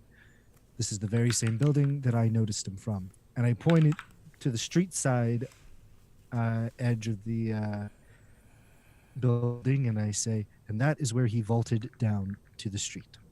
I wonder. And then I point to the obvious thick vine tree limb that's connecting the two buildings. And I said, I was then in hot pursuit until I called you. You left your rope. I did leave my rope. You I never wonder. know when I need to come back. Yeah. I wonder if there's any way. I wonder if there's any way that we can see if the sneaker prints that you saw follow toward the rooftop where the Metacorex guy was. That was pretty much going to be my question of where the first steps led. Is that the third question? Yeah. I'm really fine with that being the third question. No, they don't. The footsteps actually lead in a different direction. If you'll remember from last week, Henry noticed somebody watching him. That was a consequence of the roll and the investigation. He noticed somebody watching him and he pursued it. What the officers are talking about, the CSI investigators are around the vehicle, are pointing that it's actually heading off in the opposite direction that Henry went with the building that you guys are standing on. Cool. And yeah, that's the there is definitely something amiss here. To answer one of your questions that you were asking off screen, this would be a two-party situation. There are clearly two distinct different parties here. Great. I think we should follow. Follow What the do you- tracks. Yeah. Is Well- there like buildings that I can like jump across to follow these tracks? You really Are there, wouldn't be like, able not- to see them though. Even I mean, they're not vibrating, right? They're not. You Yeah, but- you were doing this investigation in combination with Roz and her ability to That's see. true. So Does she tell us about the? Could I smell the footprints though? That's the real question. I don't No. know, like sneakers. no. Like And we're up on the roof right now. that's true. But my senses are great. Do you share the information about the tracks going in the opposite direction? Yeah. Oh, Yeah. then Yeah. Henry would be like, yes, well, we can get across. We're going to have to find a way to circumvent the officers below, either by distraction. I don't think my vines would go unnoticed. I mean, rope. Yes, rope. I don't think my rope Look, would okay. go unnoticed. You have weird vine things going on. Yeah, maybe we should all be up front with each other real quick. Yeah. Although I because- do like a certain element of mystery. How about we just go with the basics? You're some freaky dude who can do some vine shit. You are clearly not blind in the way that you're supposed to be blind. Roz, What? you are you.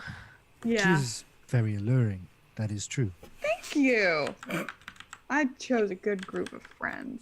People seem to want to covet you. I don't. Sure. You'll get it one day. Right. Well, I feel like the best thing to do is to cause a distraction. You don't think? Do the footprints, when we realize what direction they're going, is it anywhere that would be impeded that we notice, or do they just go off and the cops don't notice? They walk down the street. They head off in a different direction. The cops do notice though that it was a part of the investigation that you heard Okay. that they do notice. But Okay. and now this was where something interesting comes into play because I'm actually going to choose the consequence this time. Her role did imply that there was a consequence that was coming. So as the four of you are talking about this, and the conversation is going on, you're kind of looking down, and the CSI investigators are doing their thing. Sethana's cell phone makes a really loud chiming noise as she gets an email, and the investigators begin to kind of look around to figure out where the source of that information or the source of that noise came from. As they're kind of, they're starting to look around to figure out what is the sound, what is the noise that your phone makes when. Oh, it's got to be that Nokia tone that everyone knows from. Yep, that's it. Henry stops and he looks at Satana. Well, not the distraction that I was hoping for, but good on you. Quick thinking. Right. I gotta check this email. Hang on. I'm gonna back up a bit. I just want to see Close what the the light title of is. your phone. Do they Oh, it's got to have- be a flip phone. Of course it is. yeah, I'm closing it for her. No, I gotta check this. You don't know. God damn it. Are the cops walking towards our building currently? They're kind of looking around the scene, trying to figure out where that noise came from. You but- have an opportunity to step away from the edge. I would like to try to would hide definitely us. I would step away from the edge, but my curiosity is if they're walking towards the building, do they have the shoe? The shoe is actually in a bag, sort of off to the side, next to the car. It's actually on the hood of the car, as they've got a couple things laid out for their investigation tools. But no, they're not stepping away, but they are kind of figure out what's going on here, like where that noise has come from. And so by the time the four of you kind of step back for just a second, they're looking up in your direction. So you would be exposed if you took any particular action at this point. Like Get on the side of the building. I was like, Henry looks at, yes, go down the side of the building. I will handle the officers. Non-violently, of course. I hate hurting people. And he kind of peeks over and he gets in sight. He sees the van. Mm-hmm. And he strains himself. He's going to push himself, something that he hasn't done before. He's going to try to create distraction with the van where a vine kind of comes up on the rear axle of the van and flips it off in a direction, not towards anybody, but more like, holy crap, what was that? Let's go over there instead. I was gonna go get your shoe, but you know. Don't worry. I needed to get new shoes anyways. Those were $20 Walmart shoes. You know, blood tends to get on them, and you know, you don't want to spend too much money on shoes. They're just $20. Nothing I can't replace. Nothing a cop can't find you with. Right. So you're going to flip the vehicle. You're going to flip the abandoned van to distract them. Mm-hmm. I mean, he's like, okay, I assume nobody needs this fan anymore. All right, I have to ask, is this a change the game or a convince? Because in this particular case, it sounds like a threatening circumstance. I mean, you're not talking to them, but... I feel like it's changing the game. I agree. Okay. Or maybe All it's, as it take a risk? Because it seems like a risky affair. It is take a risk. We'll do take a risk. Okay. Because it seems like such an... It seems like it's such an unusual circumstance for Henry to do this. But again, we don't know all of Henry yet, so I think that there is that too. So okay, so it's a change the game, or sorry, take a risk. What power tags apply? Help him. I am going to, because I'm straining myself. I'm going to spend that last juice. Okay, so we're going to add it to burn my power tag obstacles on my expression thing. Okay, so just for your awareness, that would the juice would give you a +1 power tag in this particular case. Mm-hmm. You can burn at any time automatically. I mean, you can choose to burn a power tag at any time. Okay, hold on. So that's entirely up to you. What that makes it very interesting that it would say to. Well, because what it's doing is it's allowing you to burn the tag as well. Oh, okay. To augment the next. Oh, hold on. Let me. You know what? Now that you're saying that, let's. Oh shit! I didn't mean to do that. Let me look at the rules real quick, because I want to make sure that we clarify what that actually means. There are like levels of success, aren't there?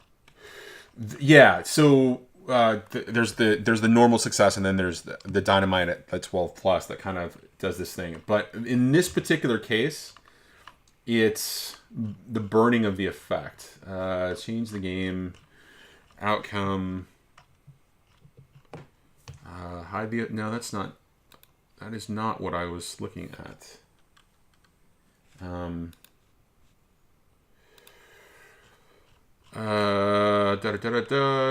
Change the game.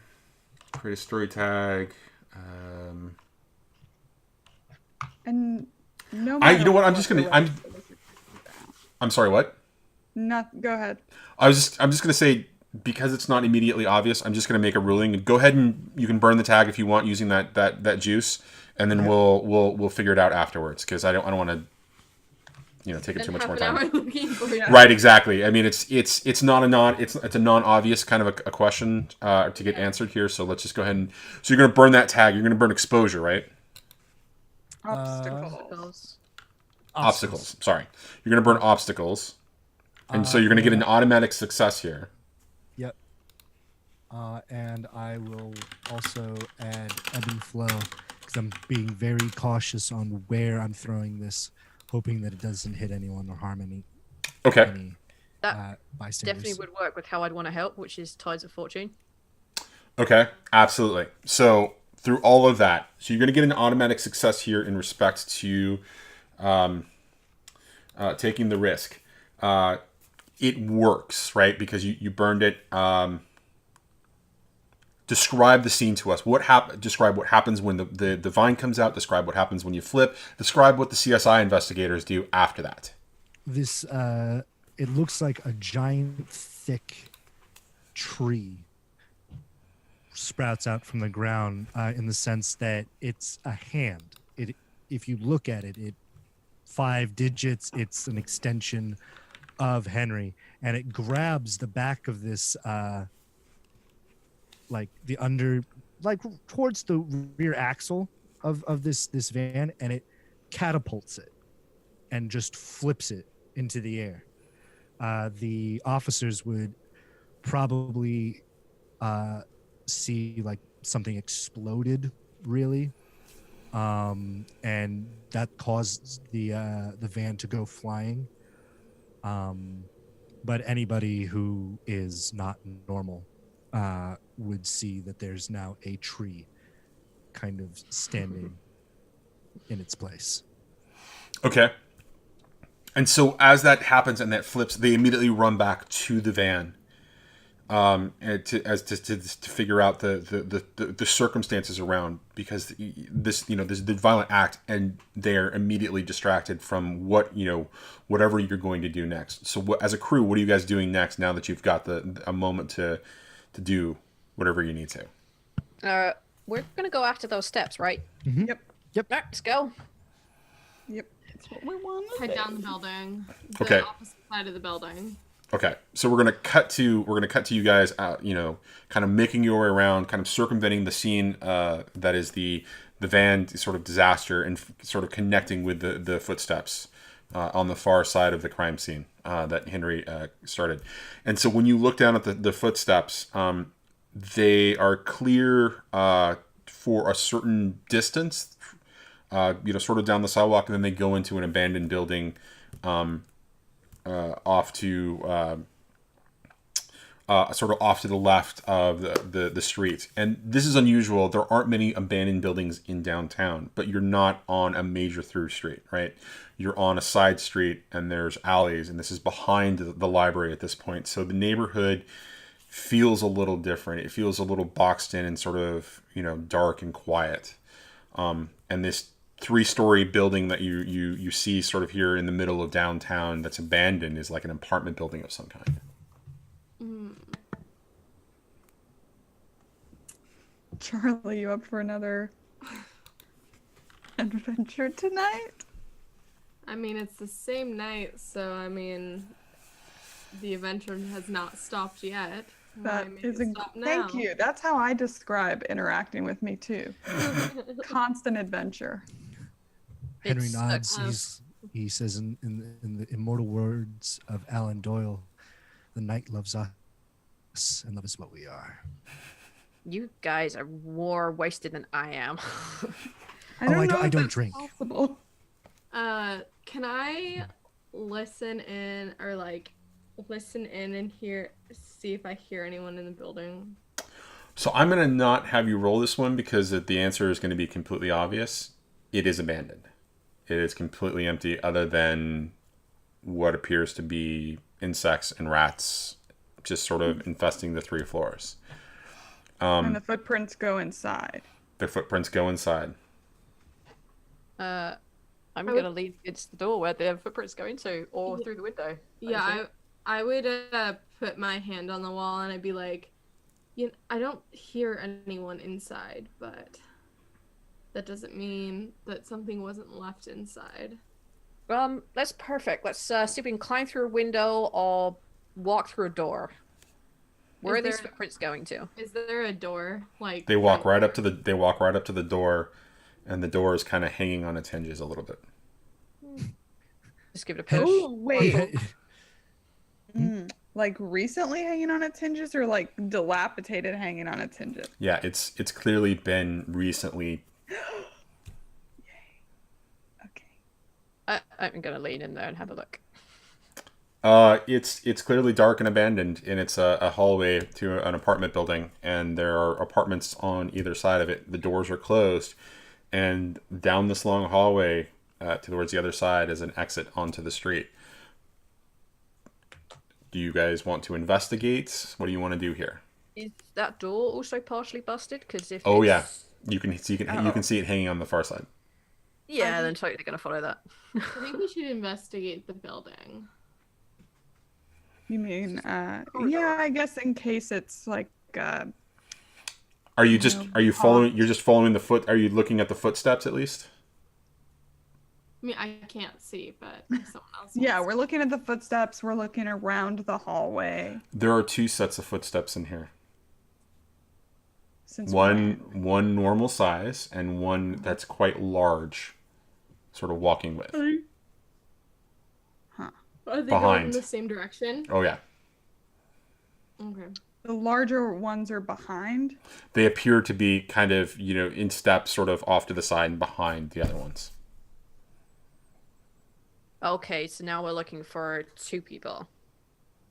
Great. Or a thing and a person, or 2 things. Awesome. Do we just want to, if these diverge, which ones do we want to follow? Both.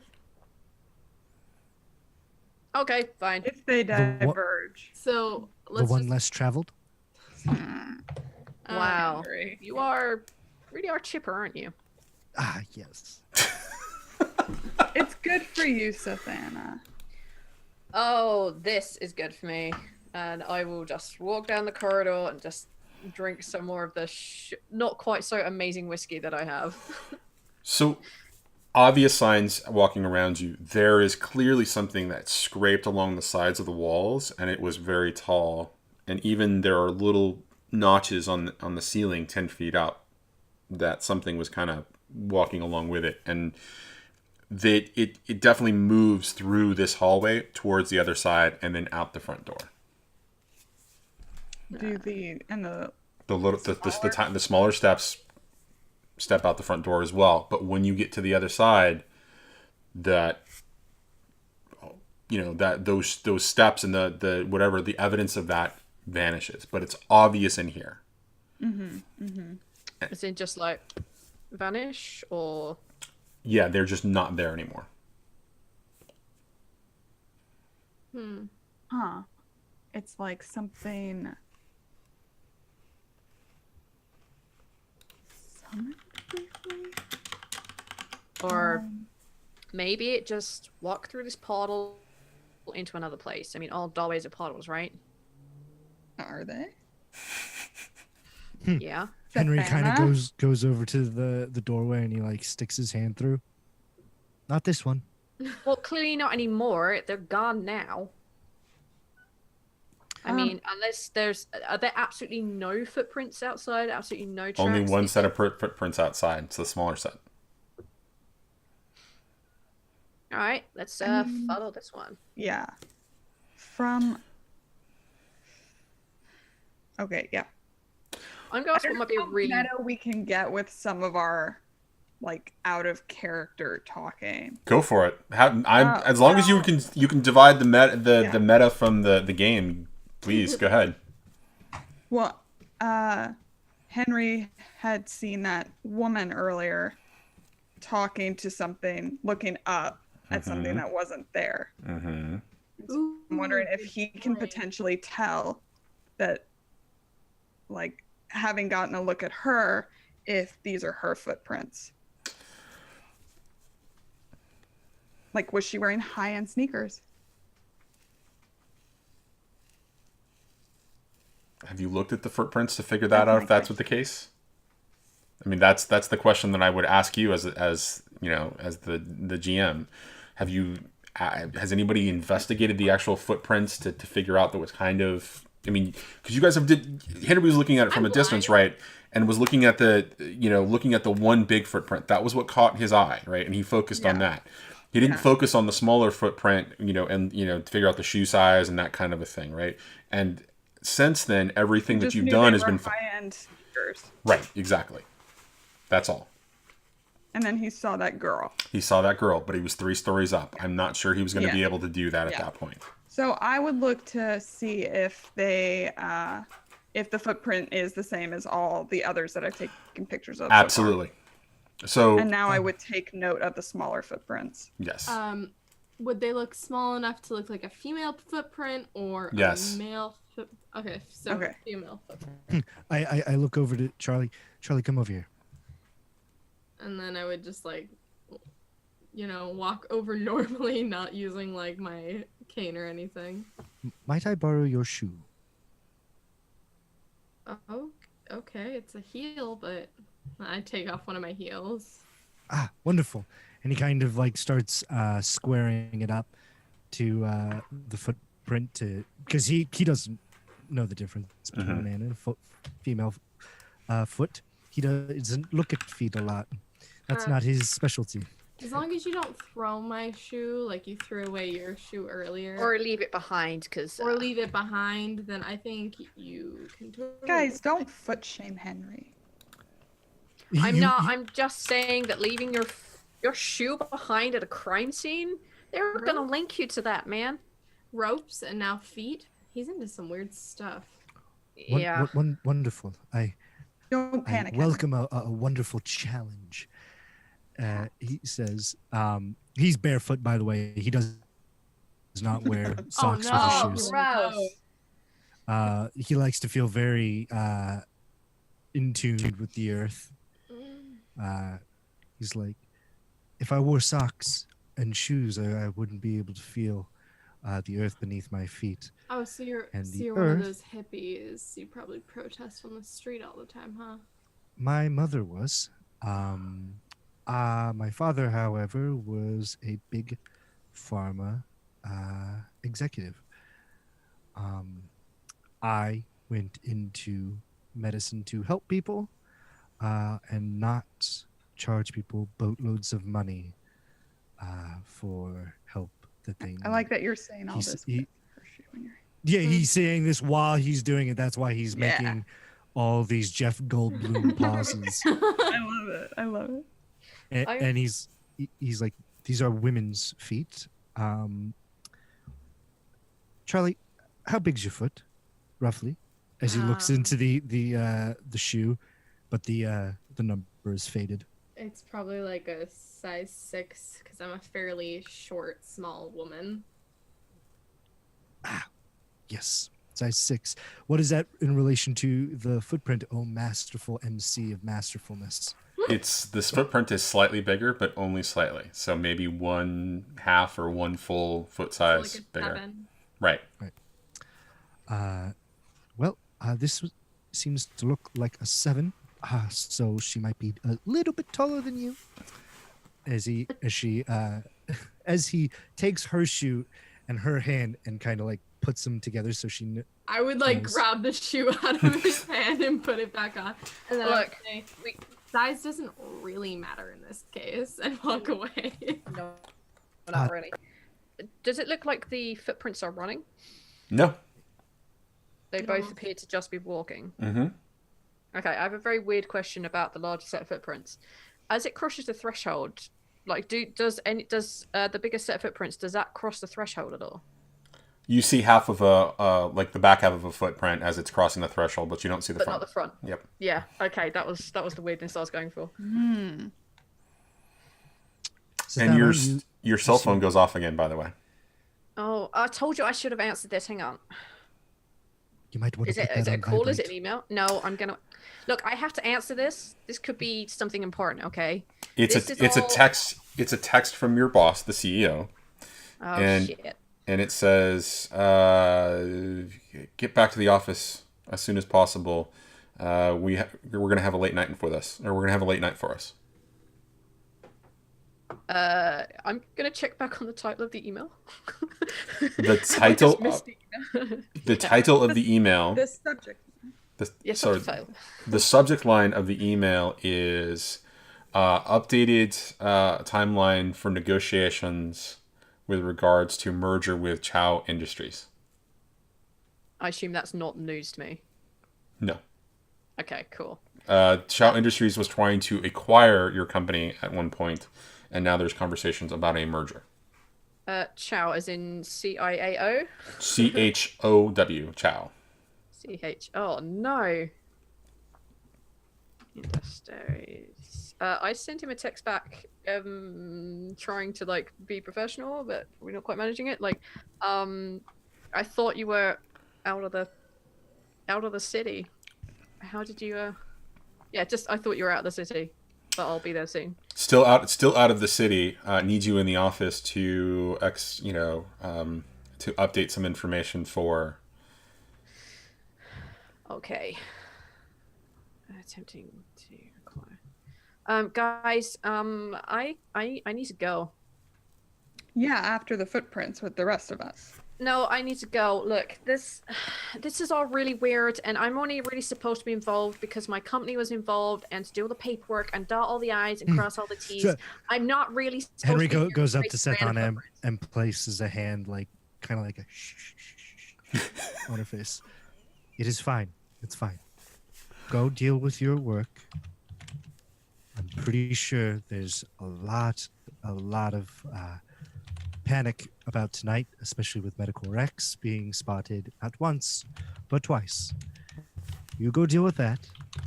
Me and the girls, we will deal with these footprints. Roz and Charlie. Roz Yeah, and we have- Charlie, we have and he points to Charlie as Roz and points to Roz as Charlie. He I'm makes gonna Okay. do. Rope. I'm gonna do that hand thing in front of his face too. It's like we're not defined by our gender. It's Roz and Charlie. I will Roz, I will get hold of you when I find out what the hell's going on with this. We should share details. Yes, great. But I like this. There's a lot of enthusiasm in this group. I can feel it. I want to pursue this if the others do. I mean, let's get this done. Let's go. Brisk jog. So as Roz, you were talking to Roz and Sethana, you're talking to her and she's doing those little mannerisms a little bit. There's something off about it. She reminds you of someone, but you're not quite sure where you can place it. Wait, me? No, Sethana. Oh, No, okay. Charlie, this wouldn't be something that Charlie would necessarily know, I would think. Is there any way for me to dig back a memory and try to figure out what it is? No, it's another one of those, it's in the back of your mind kind of a thing. I need to drink more to ignore those voices, I think. Because these are getting really niggly, and niggly things are best suited by going numb, because then you can't feel the itch. Okay. I will get hold of you as soon as I can. I have to go to work. I have to do this. I will keep me updated, and if there's anything I can do from my end, just give me a call. Send me an email. Henry pulls out some money. He's like, "Here for a cab. Don't drive." And she walks away. She doesn't take the money. Oh well, fine. Very well. I imagine. Use it to get them home. She said. Okay, so splitting ways. We'll continue on with Henry and Charlie and Roz at this point. Good. What's the next step, guys? Tracking the footprints. Yep. So we go outside. Mhm. I'll pull my cane back out and pretend like I'm blind again. Okay, so at about this point, it's about midnight, and you're walking down you're kind of wandering down the street. Given how much Henry is in tune with nature and the vibes of the city and all of that, there is a subtle shift in the air as it gets a little bit colder after midnight. But you follow the footsteps for probably another good quarter mile, and then they disappear. And something about the footsteps just seems odd because you're easily able to track them. But they sort of slowly begin to fade at around a quarter mile, and then you lose the scent. You lose the way, the path where they're going. I kind of put up my hand like, all right, stop, team, or whatever. and he starts looking. Huh. Well, it seems like the person that we were trying to track has either turned into a bird and flew away, or has gotten in some kind of vehicle, or has teleported.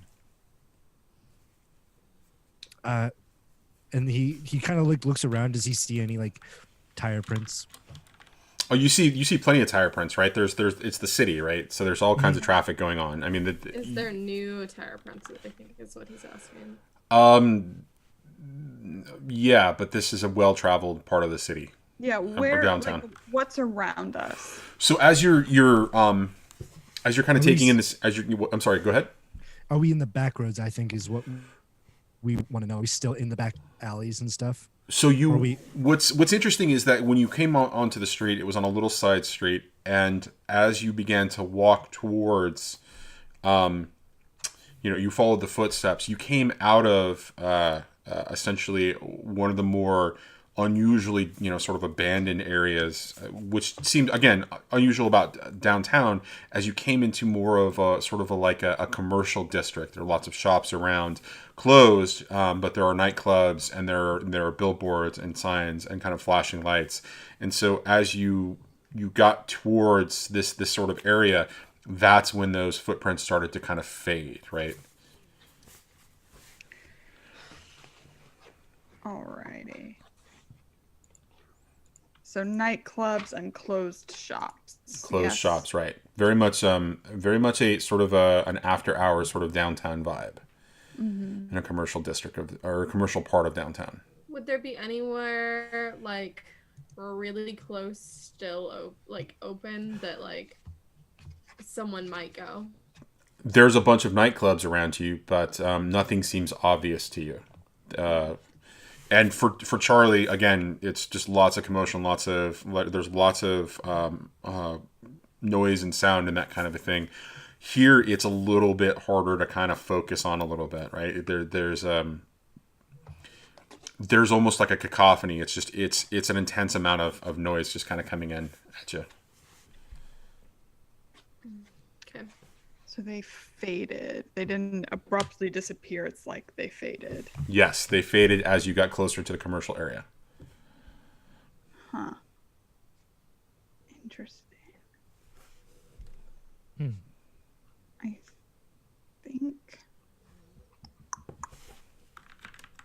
I think we may need to try and investigate, because I'm not sure. Yeah. Yeah, I'm not sure what else from that. Yeah. Like, we need more info about the area around us, or something. Yeah, if we investigate, one of my power tags is I know the streets, because I'm like a super native of the city, so Okay. that would help. Okay. Kind of, if you burn something, it's gone for the session. It's gone for the session. Okay. I think this might be worth it. Okay. To burn preternatural luck for this session. All right. But what do you want to what do you want to burn it? What kind of move do you want to burn it on? Do you want to investigate, change the game? Yeah. I mean, because I'm not. Yeah, I mean, I don't know if we want to investigate first, and then if we have options, maybe it's a. Yeah, I'll investigate. Yeah. Well, hold on, guys. So this is the kind of situation where if you fail the investigation, burning a tag to do an investigate again is not going to yield you the type of result you're looking for. Oh, right? no. Yeah. I guess what we're trying to do is we're trying to split it up and cover as much ground as we can. So Charlie knows these streets, so I think she wanted to do an investigative check. Yeah, I guess I could do that. But so if that fails, what would your next action be then? Because that's what I'm getting at is because preternatural luck sounds like a great tag to burn, in respect to an investigation, because then it's like out of the blue, those clues will be there in a way that noticing something that she's just so lucky that she happens upon something like the light hitting something at the right time. Yeah. Right. I feel like or like a whiff of something. Okay. So I feel like maybe we should just burn the tag. You could also burn the same tag by these streets, right? Yeah. That would be another way to do that. Henry, what were you thinking of doing? Because you were gonna do also something else. I kind of want to get everything on the table to help you guys kind of guide you in the right direction here. So if she burns preternatural luck, I feel like that's to change the game, because one of the things you can do to change the game is create or summon new objects or beings with one tag of your choice. Right. So I could see that.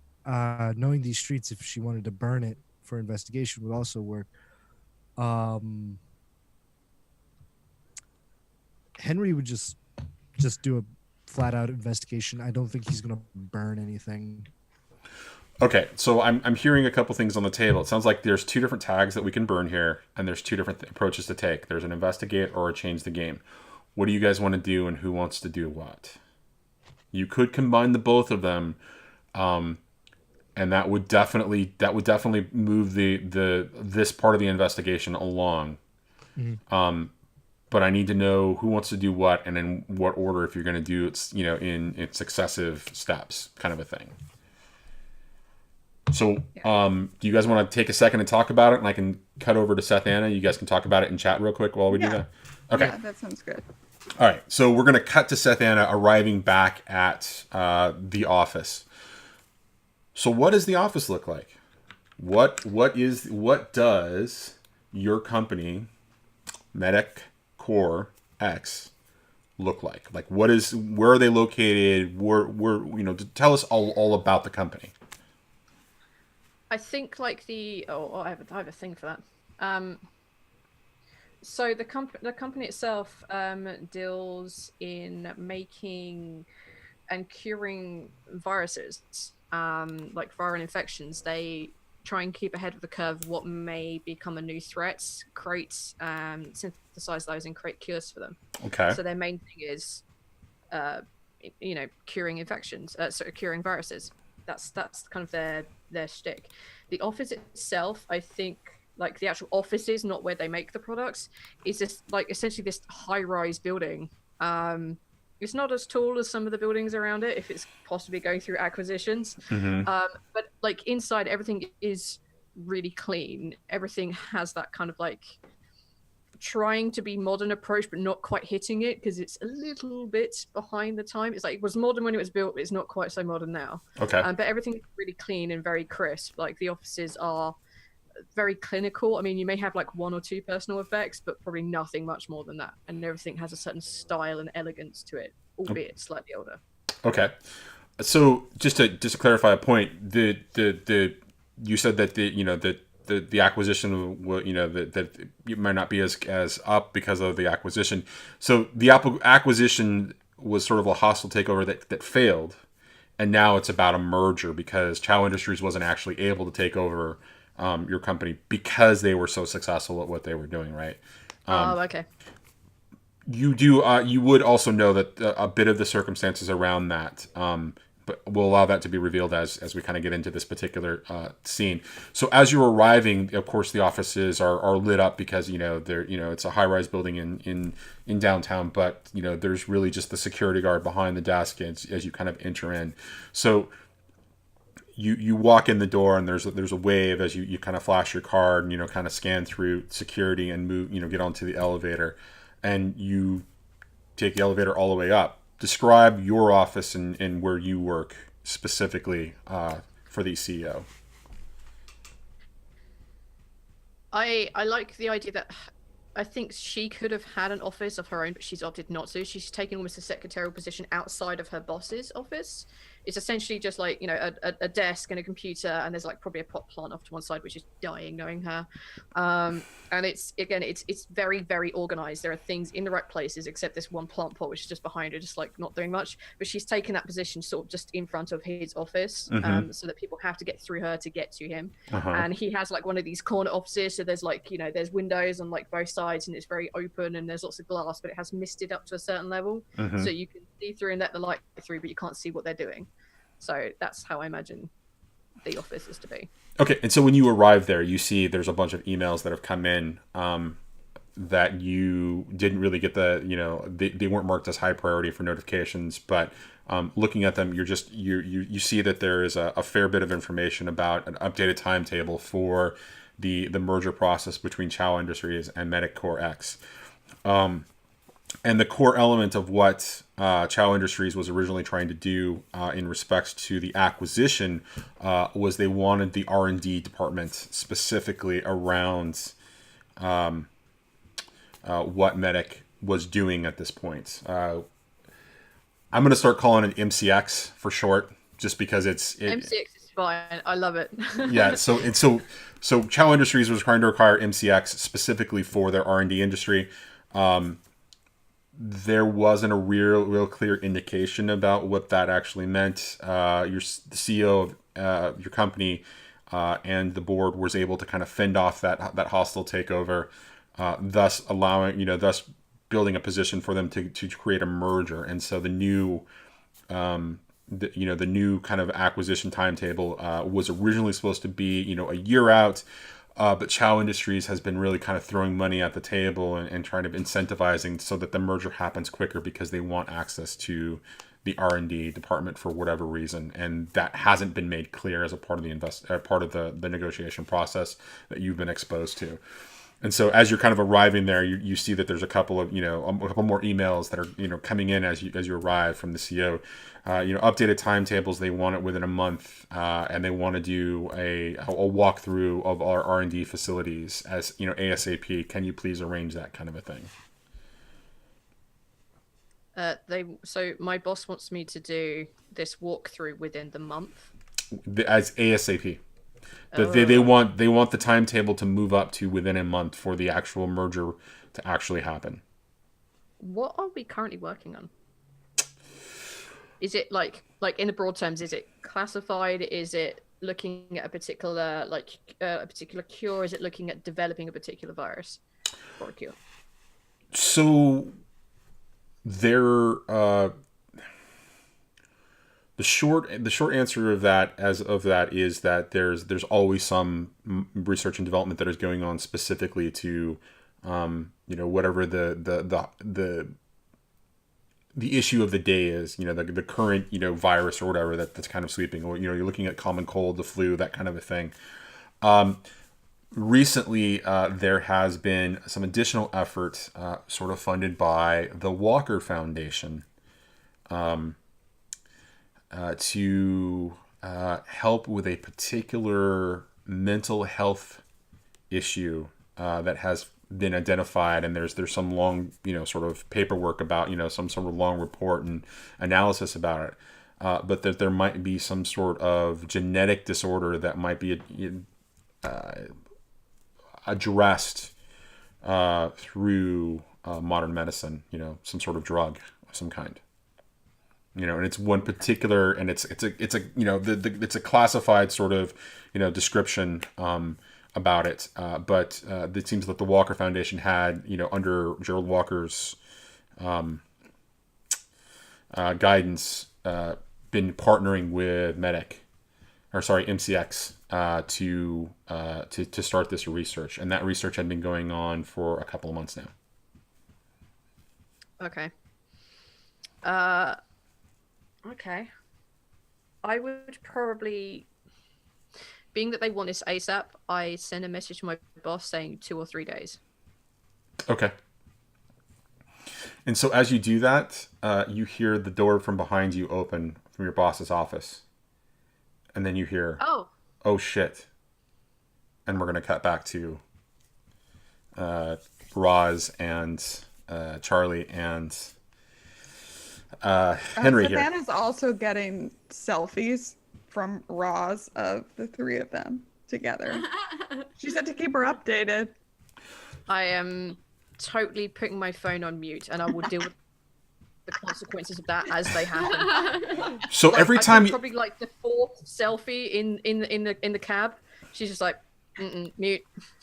So every time you see a selfie, it scratches that little itch a little bit as like, there's something familiar about that girl. What is it? There's something familiar about that girl. I've got it. Carry on. And so we cut back to the intrepid trio in the commercial district. What are you guys gonna do? So I'm gonna burn my tag. I know these streets, and she's investigating. Yeah, I'm investigating. Okay, How many questions does that get us? I believe that's going to give you 3 questions. All right. Our first question is there anything that indicates the direction of these parties could have gone in? Not necessarily. We're not asking necessarily about the footprints. Is there anything that indicates the direction? So, what you do notice is that occasionally, as you're kind of just scanning the crowd, people seem to be being bumped out of the way of something. And it's obvious that there's somebody moving through the crowd. You don't see anybody right there, but you see them, kind of stepping offside, kind of, being pushed out of the way in a little bit. And it's kind of... I wonder if I can hear or sense or smell anything. Is that the second question that you're asking, or is that a part of your ability?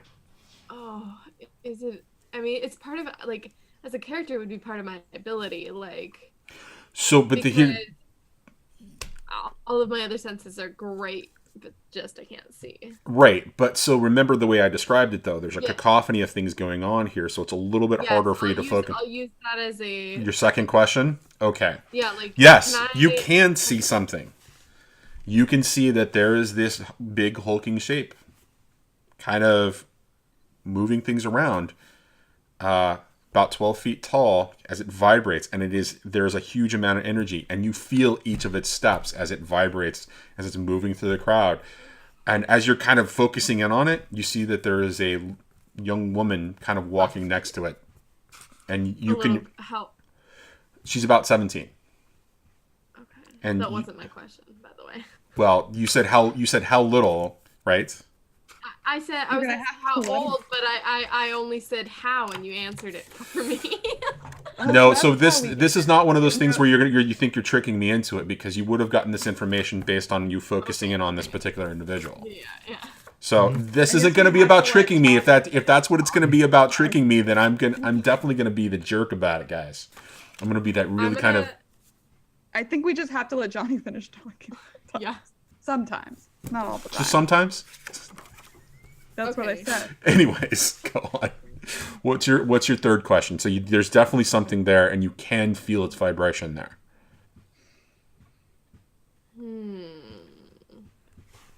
Oh wait, you can. I can sense the finest details about things and stuff. I'm just wondering if we can either.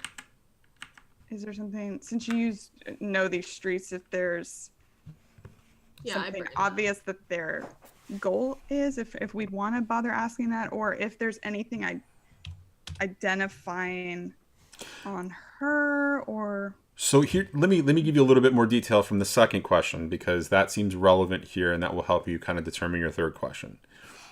They do appear to be making their way through the commercial district, as there's a crowd of people. Think of it in a sort of like Times Square is probably not the best description, but just sort of a busy sort of commercial after hours kind of a district at midnight. There's a lot of people on the street kind of moving through, either going home or going this way or going that way. There's a subway entrance, directly near here. They're making their way across this, but they're not, the big hulking shape is kind of moving slow, and the young woman that's walking next to it is just kind of casually doing it. Occasionally she kind of looks up, and you get a sense of this, right? But you can't get a lot of details from it, right? So it's just kind of moving. They're moving across this commercial like sort of square, I guess is the right way to describe it. Do we want to... I think we need to pursue them, but I'm just trying to think of another question to ask before we do that. Right. Is there... I mean... Is the big guy next door? Oh yeah, that would be obvious from the question. I mean, from the second question. Okay. Yeah, definitely next door. I'm wondering if there's anything about her that we need to get. I mean, she's wearing, if I remember from earlier, she's wearing an army jacket and jeans. Yeah. Yep. What does this big guy next to her look like? I can't tell besides like she can't get a lot of details. Yeah. He's a big hulking shape though. Right. She can get the size and what do they smell like? Yeah, what do they smell like? You would not even be able to remotely get that, because there is such a powerful, overwhelming, sense of bad cologne and perfume and street smell kind of playing in this area that you would not be able to smell them. I mean, can we get I'm really curious about her because they seem to be like companions of some kind. So it might be worth having more detail, just either Okay. what she's wearing or any things that she has. I don't know if she has a patch or something, like what is But something she to do with wouldn't be able her. to get that. She wouldn't be able to get that Right. based on the current Right. description. No. Yeah. Could Oh, she? well, Could she? Could But she I wonder if I listen? can sense if she. Yeah. Ooh, can I listen heartbeat. if they're talking? Oh, well, that yeah. Yes, you do get bits and pieces. Cool. But because of the cacophony of noise and the overwhelming of your senses, you're only going to get small snippets of it. Like what? Is that the third question that you're asking? Yeah. Okay. All right. So you hear little things like, "No, I didn't. Stop. My parents are. It. So she sounds nervous. No, she sounds agitated, like she's making excuses. Okay. Well, And so as you continue on with this, you get the following bits of information that come out of that, right? She's clearly avoiding her parents. She feels like whoever this is disapproving her, this thing with her. It's not speaking back to her at all. But she is just she's talking to it as if almost, as if they're carrying on a conversation. And she is agitated. She's making excuses. She doesn't want her parents to know. She's not going back home. okay. Yeah, you're getting a sense that she's a runaway. I would,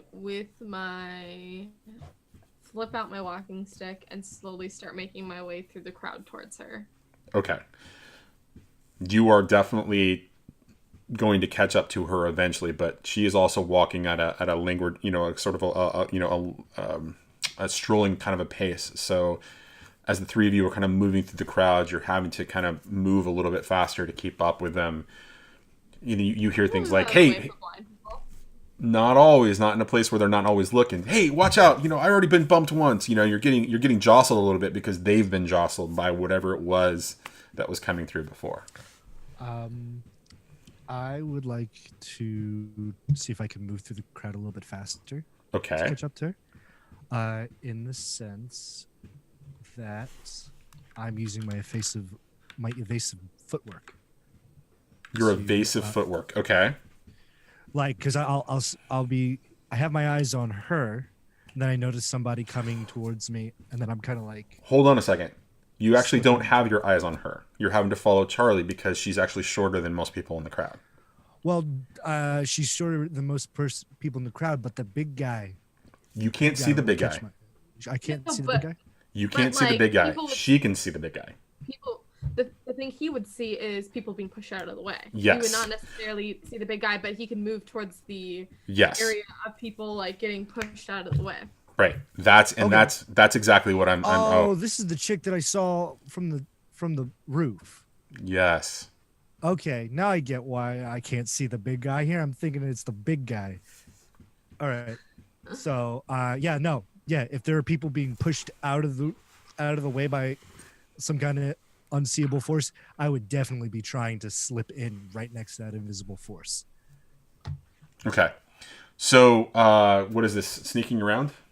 I would say sneaking around, ebb and flow to get the to see where people are coming, and then evasive footwork so I can kind of like contort my body Okay. to kind of be like get around them and stuff without really touching anybody, Okay. kind of deal. All right. We'll roll it. I will. Well, good. Damn it. Damn it. That's good. That's a great roll. I was hoping for a complication, but there's no complication. All right.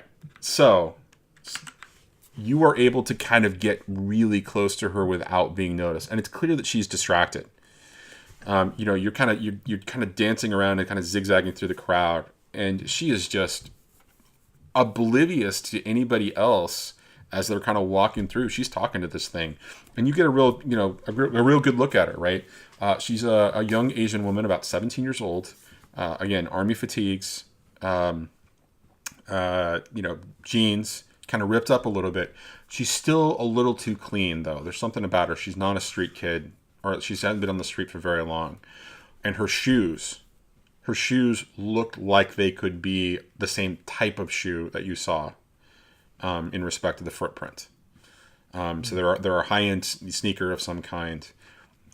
She doesn't have much else around her or on her that's visible. There are no patches on the jacket. She's got her hair closely cropped, and she's continuing to have this. No, I'm not talking to my parents about this. No, I'm not going back. She's just carrying on this conversation. And it almost seems like it's repetitive based on what Charlie kind of heard, across the distance. And so you're up and close enough to be able to kind of hear in as to her side of the conversation as you're moving forward. I feel like at this point, thinking quick on his feet, Henry would trip himself in front of her. So you're going to dance around and kind of trip, just kind of like to force an encounter. Interaction. Yeah, he kind of like throws himself onto the ground, but makes it look like he was pushed. Hey, whoa, hey, what's going on? And she looks down and she looks up at whoever it is there for a second, and then she, hey buddy, you better take care of yourself. And she kind of just starts to step around you, and as she does, there's this like pathway that kind of makes through the crowd around you, as something clearly is jostling through the crowd. Can we close the distance? He gives you enough time to be able to close the distance at that point. Great. Cool. I'm surprised you're not taking pictures. I was just waiting. I didn't want to interrupt anybody, but that's what I was going to do. Okay. Go ahead. Kind of looks over. Well, that's rather rude. I'm so sorry. I kind of fell in front of you. But that's great. Could you happen to help me up, please? I'm sorry. I really need to go. And she's trying to extract herself. She's moving away from you, and it's clear that the presence next to her, whatever that is, that's kind of shifting, is still kind of moving forward at this point. I think we should maybe follow her wherever she's going. Yeah. Get off the busy streets. We're clearly not going to be able to talk to her. Mm-hmm. Well, and you know what is the best way to follow somebody? No. Are you Right from going the to tell rooftops. us? Yep. And Henry would like pop up and then just start running to the nearest alleyway that has a drain pipe and start just scurrying right up the side of that building. Okay. He kind of like stops and he looks back. Are you guys coming or what? Yeah, Charlie would just like run after him. What about Roz? I'm gonna stand the ground Okay. All right. So and follow behind, so we have multiple perspectives. If she goes somewhere inside, then I can be on her tail just in case. okay.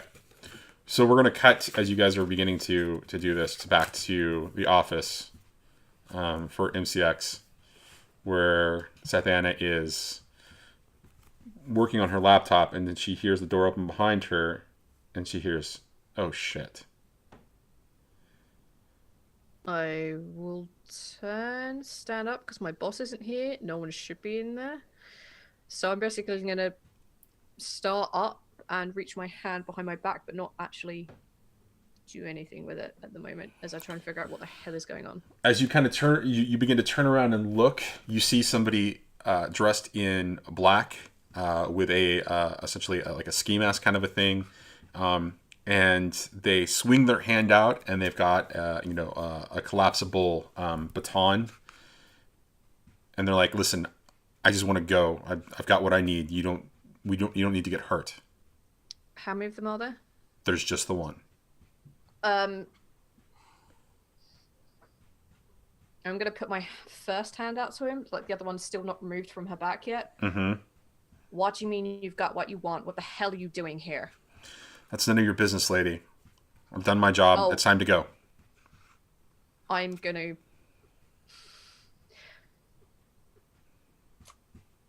reach out for him and touch him. I don't want him to go anywhere. I want him to be terrified enough not to move.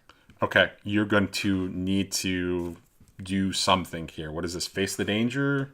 Face danger? Change the game? Are you gonna hit him with all you got? I mean, what really is going on here? Or is this more of a verbal or like a convince where you're just like before you're inflicting any of your abilities on him? I think I want to convince him before I inflict anything else on him. She's drunk, but she doesn't want to have to go there. Okay. Yeah. So,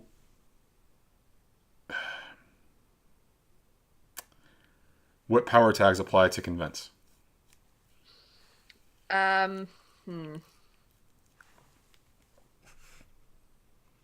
Conflict, Okay. for sure, because it is in a not great place. Okay. She's paranoid at this moment. Someone has stolen something from them and of them, and it could be the Chow Industries. It could be whatever the hell is going on with what just happened previously in the evening. I Okay. think paranoid would probably fit this right now. Okay. Anything else? Rage. She's pissed and pissed. So both She's meanings pissed of that and word, pissed. I think, Not just pissed. You're Yeah. pissed and pissed. yes. Sorry. I just, She's the so way- pissed, she's pissing herself, All right. which makes her No. even more pissed.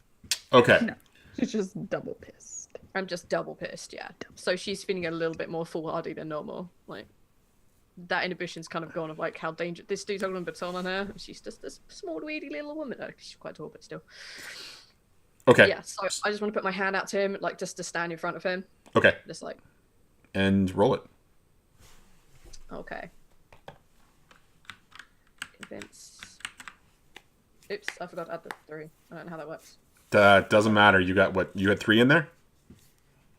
Yes. Okay. So that's a great success. All right. So you are going to change his agenda. What are you going to do here? Right. So you're telling him to hold on a second, right? What? I want to know what he's doing here and what he's taken. All right. We'll start talking. Get him to talk to you. What on earth are you doing here? What have you taken? Listen, lady, I don't want to hurt you. I'm doing a job. You know, that I was told that there would be nobody here. You know, I'm not the kind of guy that gets physical, but I will take care of myself if I need to. Look, I don't care about your threats. What did you take? What are you doing here? You know, there's a little thing called, client, employer-client privilege, or You broke into a secure office for a drugs company that manufactures the kind of drugs that we do. yeah, Don't give me this bullshit. Otherwise, I will do something to protect myself and my company. I am not in the mood for this shit today. Listen, lady, I was just hired by Chow. Shit, I shouldn't have said Right. that. And he begins to move. Listen, I had to grab some information. I was told to come here. I'm What? doing my job, and I'm going to Hey, leave. I don't want the enough people of Chow. talking. I'm gonna put my hand up, like basically on his shoulder, and grab whichever arm has the baton. Look, I don't care about your bullshit. What were you taking? Some R&D research, lady. Listen, I don't want to hurt you. I am going to hit you, though, if you don't take your hand off of me. I've already screwed up by telling you too much as it is. I can't get caught. I can't go back to prison. And he kind of pushes you back a little bit as he's trying to make his way towards the elevator. I totally now pull my sword out and I want to really hit him. I'm going to go for him. All right, well, describe what that is. Because he's pushed you back and he's trying to leave. As he's pushed her back, she's going to reach one hand behind her shoulder and pull out her sword. Okay. So she's putting her light sword and she's just going to swing to take his legs out, just to like make him land face down on the floor. Okay. So since he's not doing anything threatening other than just kind of pushing you back and trying to escape, I think this applies as a hit him with all you got. Oh, hell yeah. So what power tags apply in this particular case? Okay, I have like a kind of an idea on how, because we were talked before about having shared grief. Mm-hmm. I kind of see it that because they can't see the sword, right? Because it's that whole mist thing that goes on with it unless they're awakened, right? The mist can intervene, but in this particular case, describe to me what you're going to do, and that will determine the circumstances of whether he can see it or not. Okay.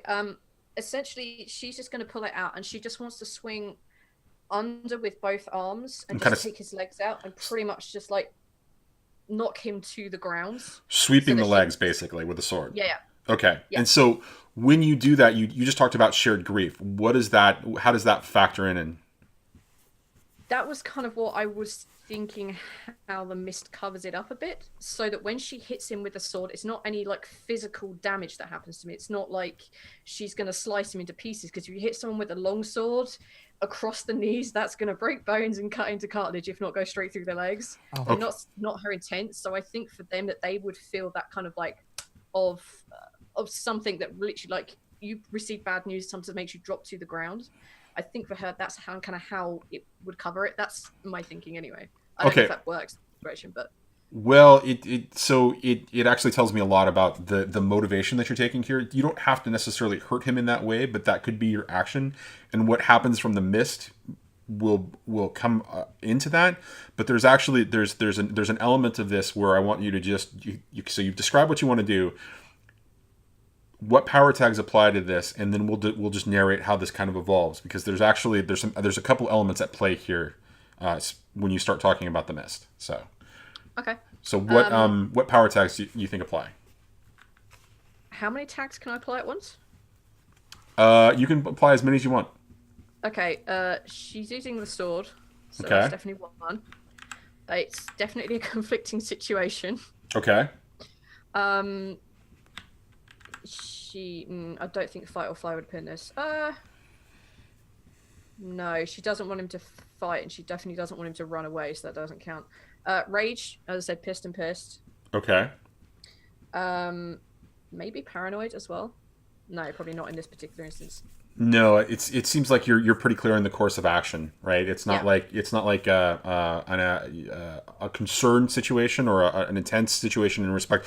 Oh my God, is this going to happen? It's like, this is you coming out full force in your mythos and just being confident about what you're doing, right? There's assured nature here. Yeah.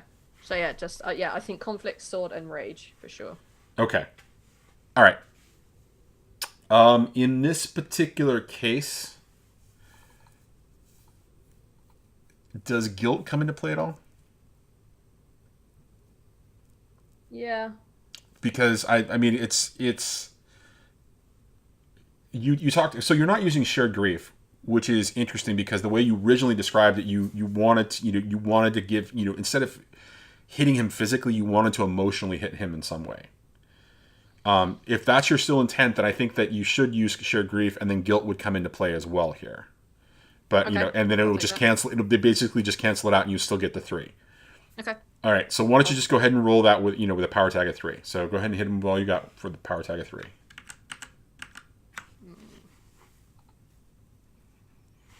Wow, great success. Okay. Holy shit. Nice. All right, so you get to choose. You get to choose an appropriate status tag in this particular case.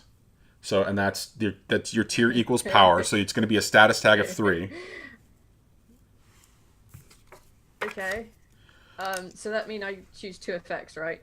You also are going to get to choose 2 effects. Okay. So the first thing is you get the status tag of 3 on him. So if this is an emotional attack, right? It's even though you're not using shared grief, instead of like physically hurting him, you're emotionally hurting him. You're doing what we were talking about yesterday, essentially off camera, which was you're that inspiration, or you're that fight or flight situation, and that didn't come into play either. But it's that same basic idea. You're either going to show him something great and inspire him, or you're going to hurt this particular guy with whatever you show him, right? And so, what is that? And what kind of a status tag is that? Is that like, is it going to be grief 3? Is it going to be, fear of death 3 kind of a thing? I think in this particular situation, probably fear of death. Okay. Because she has just stood up to him, apparently almost weaponless, and taken him down. I think at this point he may figure, oh shit, I may have done something wrong here. Okay. So probably genuine fear that she's gonna like massacre him. I think that would be Okay. All right. Well, great. So he immediately takes that tag as he just kind of drops to his knees. And now you get the option to choose, essentially two effects that happen based on that list. So, take cover, secure position, or superior position. You can increase the status tag by 1 per, choice you want to make. So you can do it. You do that once, or you can do it twice. You can control the collateral damage that comes along with it. You can hold the target's attention, or you can take a juice. And you get 2 of those, right? So. okay. I think a superior position where they can't hit me back would be a good idea. Okay. So, I mean, her intent was to knock him to the ground, but if he's down on his knees, then essentially she could just be 1 foot on the back of one of his legs and have her arm around his throat or sword. Okay. Because that would be rad as hell. All right. So you've got that. You've got him in that position now. That's one of the changes that you made. I think holding his attention. Obviously. Yep. I think that may be an obvious one that she has to go for there. I think. All right. So. So now you've got him in that situation. You've got the floor for a second. What's the next step? What have you got, and where is it on you?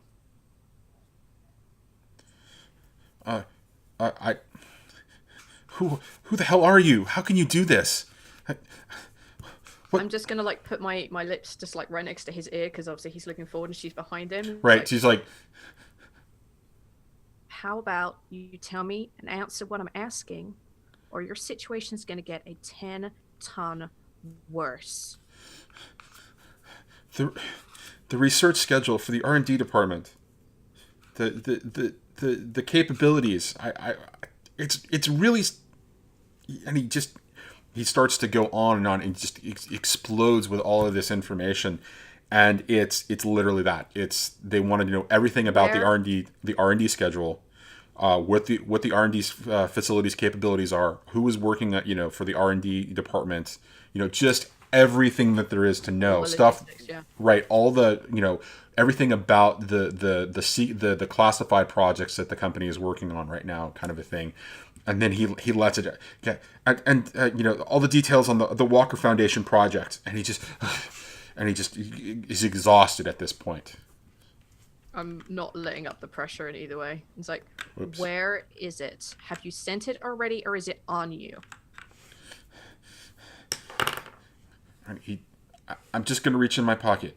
And he slowly, reaches into his pants pocket, and he pulls out a USB key. He's like, "This is everything I've got."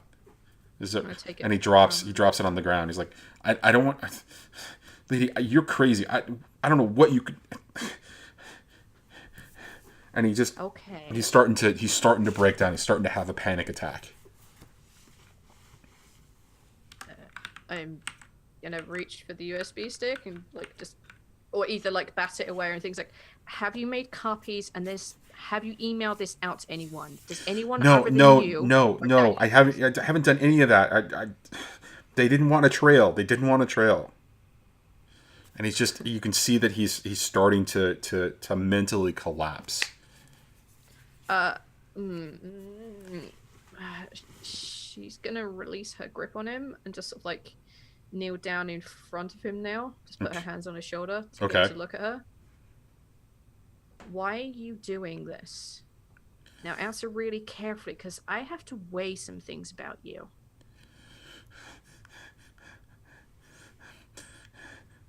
My kids, they need. I haven't been able to get work, and a friend had, he had to land on the job, and I got out of prison, 6 months ago, and it seems like an easy gig, nobody at night, corporate espionage. I'd be in and out. And he's starting to just. It seemed like easy money. Chow was paying easy money, and he's kind of curling in on himself. Was the vision of what you showed him just kind of is beginning to, I'm gonna put my like hand under his chin to lift it up, so he's looking at me. He's like, "It's okay. What happens to you if you don't do this job? Not you don't have money. I mean, they said no trail." They're gonna kill me. I saw it. I saw it. The bullet, the back of the head, and he's just Hey, turning in on it's himself. Okay. Calm down, okay? Look, I can't help you with that, but I can't let you go with this.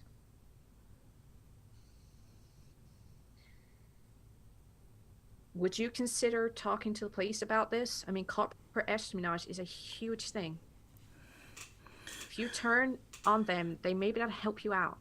Cops are corrupt, man. The cops are corrupt. They're the ones who shoot me. Wait, they're involved? And just as that, he just kind of, he's babbling now. He's just uncontrollable and crying. Oh, man.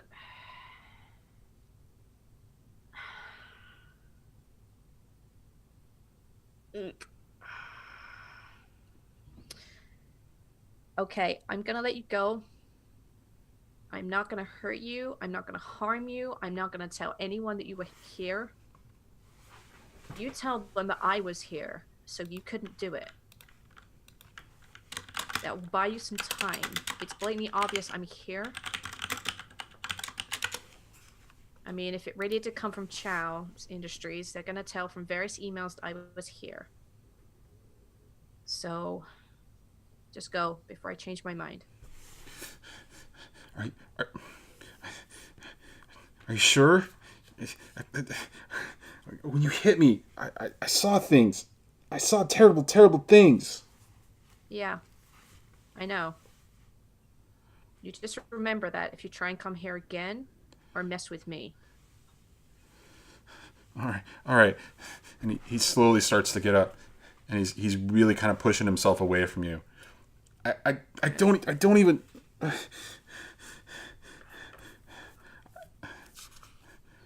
Thank you. Hey.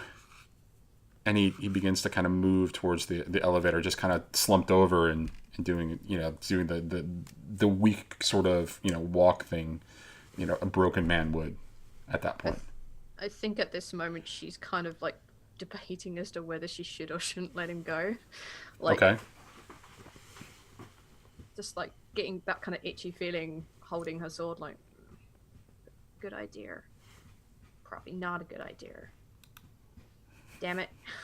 And then just go back to her desk and like try and calm the fuck down.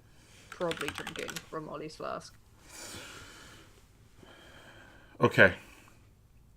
And so you see him get on the elevator, and he just kind of, the doors kind of close, and you hear it begin to descend as you take a hit from the flask. And we're going to cut to the trio following the young woman back on the street.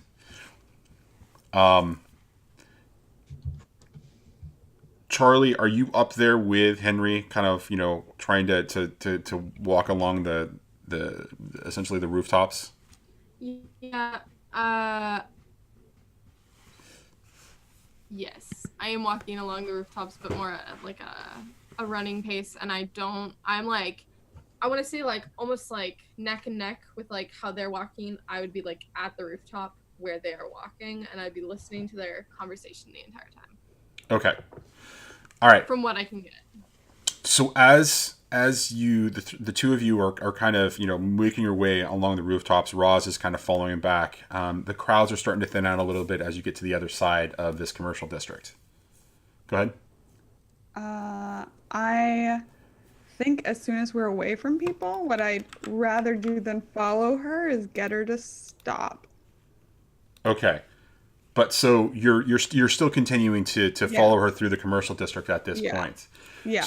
So Roz, as that's happening, you notice that there's something else peculiar going on here. There appears to be a couple of people also following her and taking interest in her. At the ground level. What do they look like?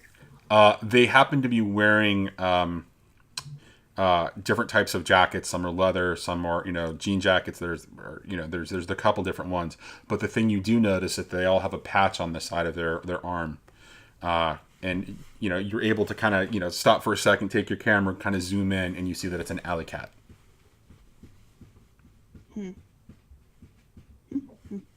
Cool. Is it one of the guys like we recognize? Like, is it one of the guy we already? The No. kid we harassed. Yeah, the kid we harassed. He No. quit. We made him quit. Yes. I mean, he'll probably have a better life now. Honestly, He We did a swore good off job. his life of crime. Right. Exactly. Good Right. job. So he kind of moseyed on, and these are other members of the alley cats that you kind of see there in the crowd that are kind of following her. Oh, I have a bad feeling about that. I have a really bad feeling about that. Okay, so you're continuing to kind of follow her forward, and so the crowds begin to thin out as you're kind of making it closer and closer, and it's very obvious that they are on the other side of the street, and one of them is on the phone, kind of just engaging, talking, kind of pointing. She is completely oblivious, still having the conversation with whatever it is there. I want to get up as close to her as possible. Is there any place, like even like an all-night coffee shop or somewhere? I think I know where this is going based on what we put together, and I want to get her where she actually can't be isolated. All right. So as you're trying to get closer to her, you've got Charlie, and Henry kind of up on the rooftops, kind of doing their thing. There is a car that comes screeching around a corner, just as she hits an intersection, and 4 more alley cats begin to jump out. All right, am I up with her? You're as close to her as you possibly can be, like maybe 10 feet away, and the 4 giant cats jump out. The others come, start running across, and they start yelling at her, "Hey, you stop!" Right? And she just kind of looks around and goes, "What the hell's going on?" And Roz does. I want to throw up a barrier around us. I guess that's change the game. Okay. And that's what I want to do. I want to change the game. We're getting surrounded. I want to find some way to give us an advantage. Okay. Do these alley cats have weapons drawn? They have not started to draw weapons yet. Okay. Yeah. They're obvious that a couple of them are trying to reach into, or have their hands behind their back, or, in their jacket or whatever, but none of them have drawn any weapons yet.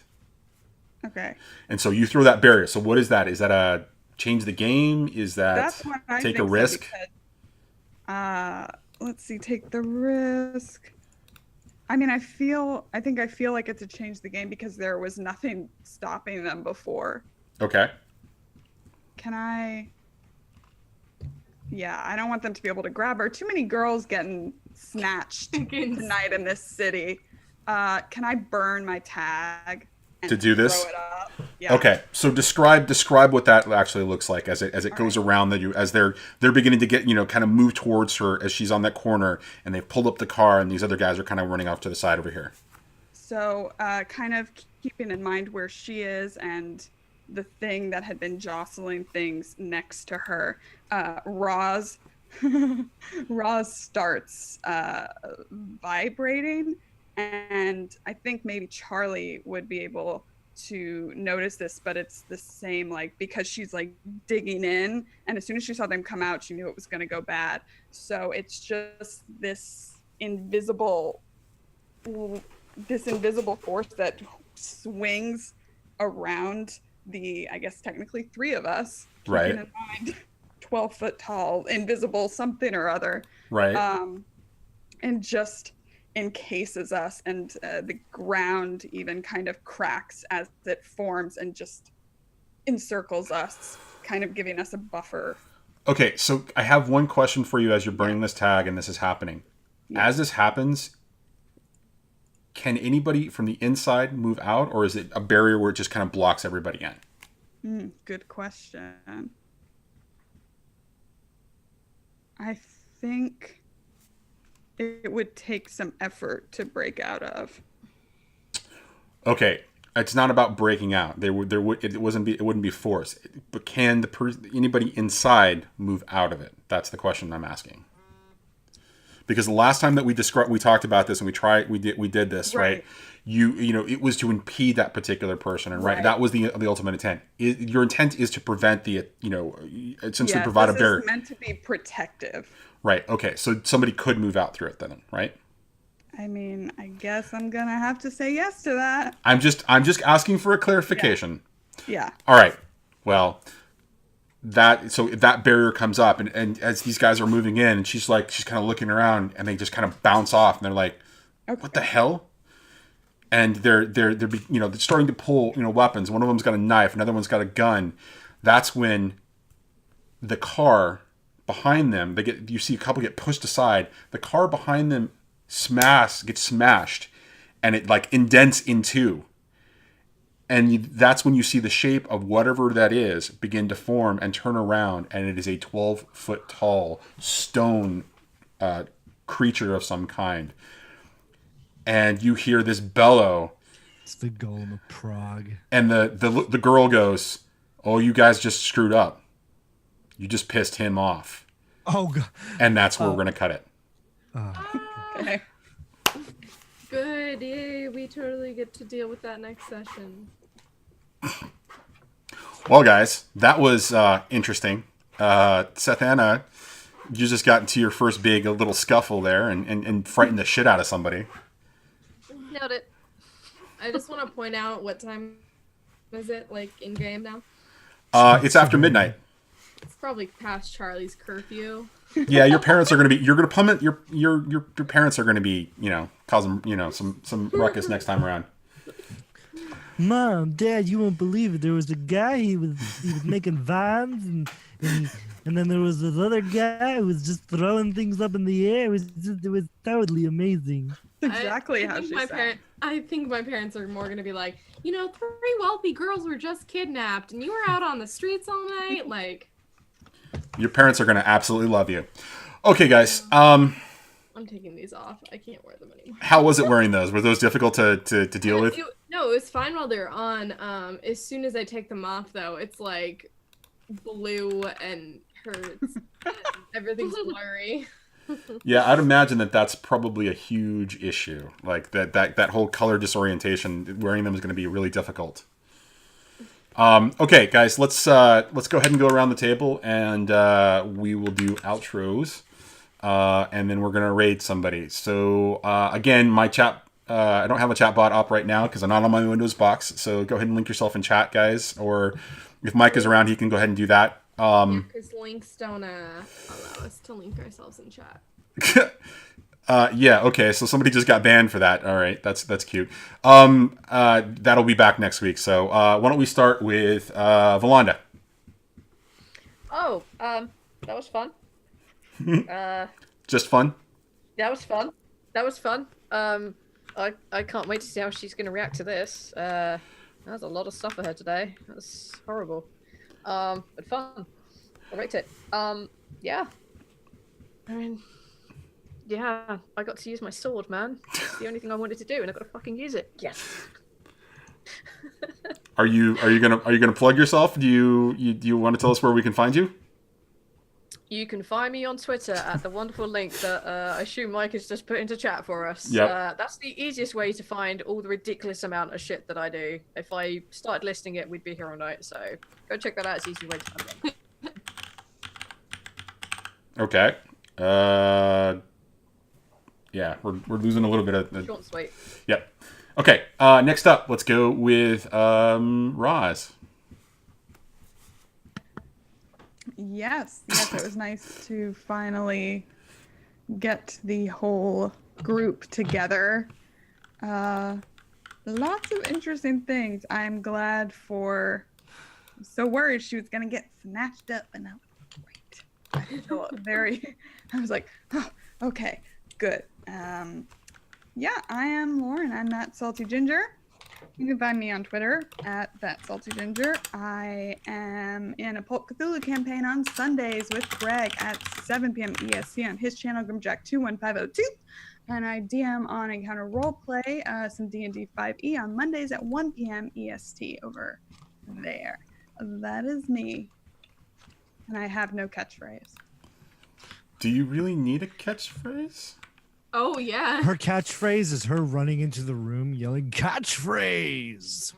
No, she has a better No. catchphrase than that. I mean, honestly, I think that a catchphrase. Why would you need a catchphrase there? Look, if it hasn't been brought up in the game, you can't do anything with it, Johnny. I'm just curious. Yeah.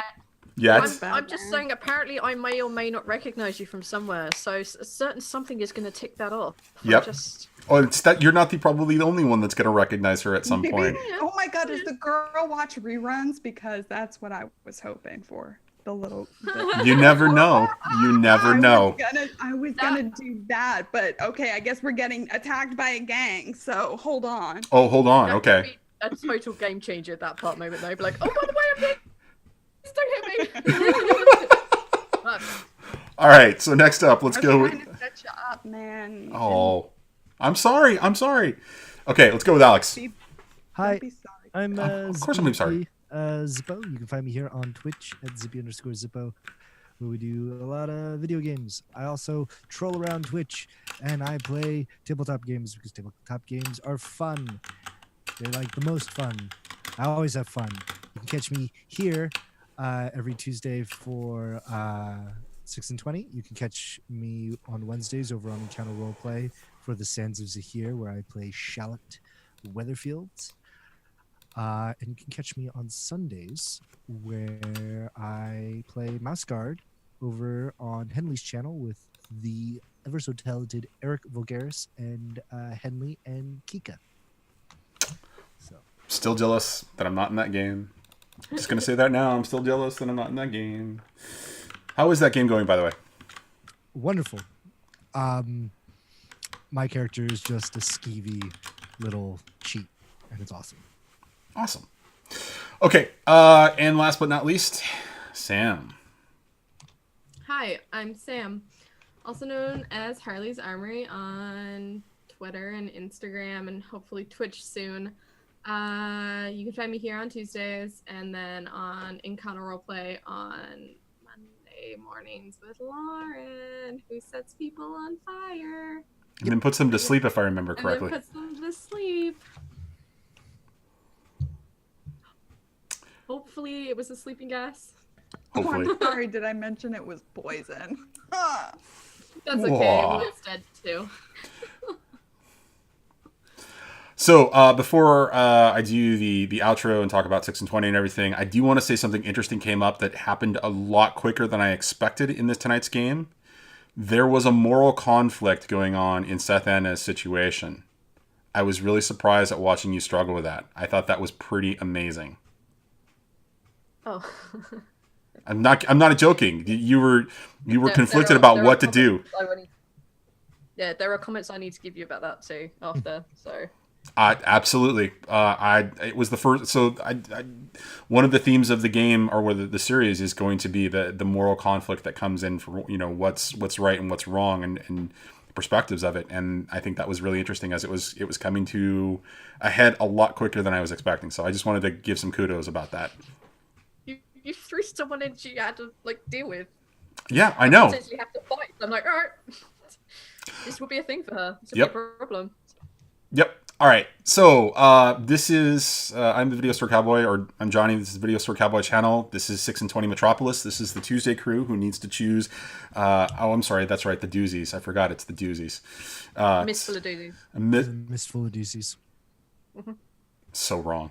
Once again, the casual viewer has no idea what you're talking about. That's great because then they're gonna be like, "Hey, these guys are the Mistful of doozies," and we're going to laugh, and they're gonna be like, "Why are they They're laughing? going- I must be on fire. I should go do open mic night at a stand up." And you're like, We could do this thing where we constantly we're going to explain it, but don't so people have to tune in for that mystery as well as mystery. Oh yeah. Oh yeah. Oh yeah. That is the biggest mystery of this game so far. That's the biggest mystery of the Tuesday crew. The doozies. Anyways. "Doozies." So this is 6 and 20. It's Metropolis. This is our second outing in doing a collaborative affair across 3 channels. Tonight's is the Tuesday night show on this channel. Wednesday nights we are over on UnMadeGaming with their crew, and then on Thursday nights over on NotSoSpeedRuns.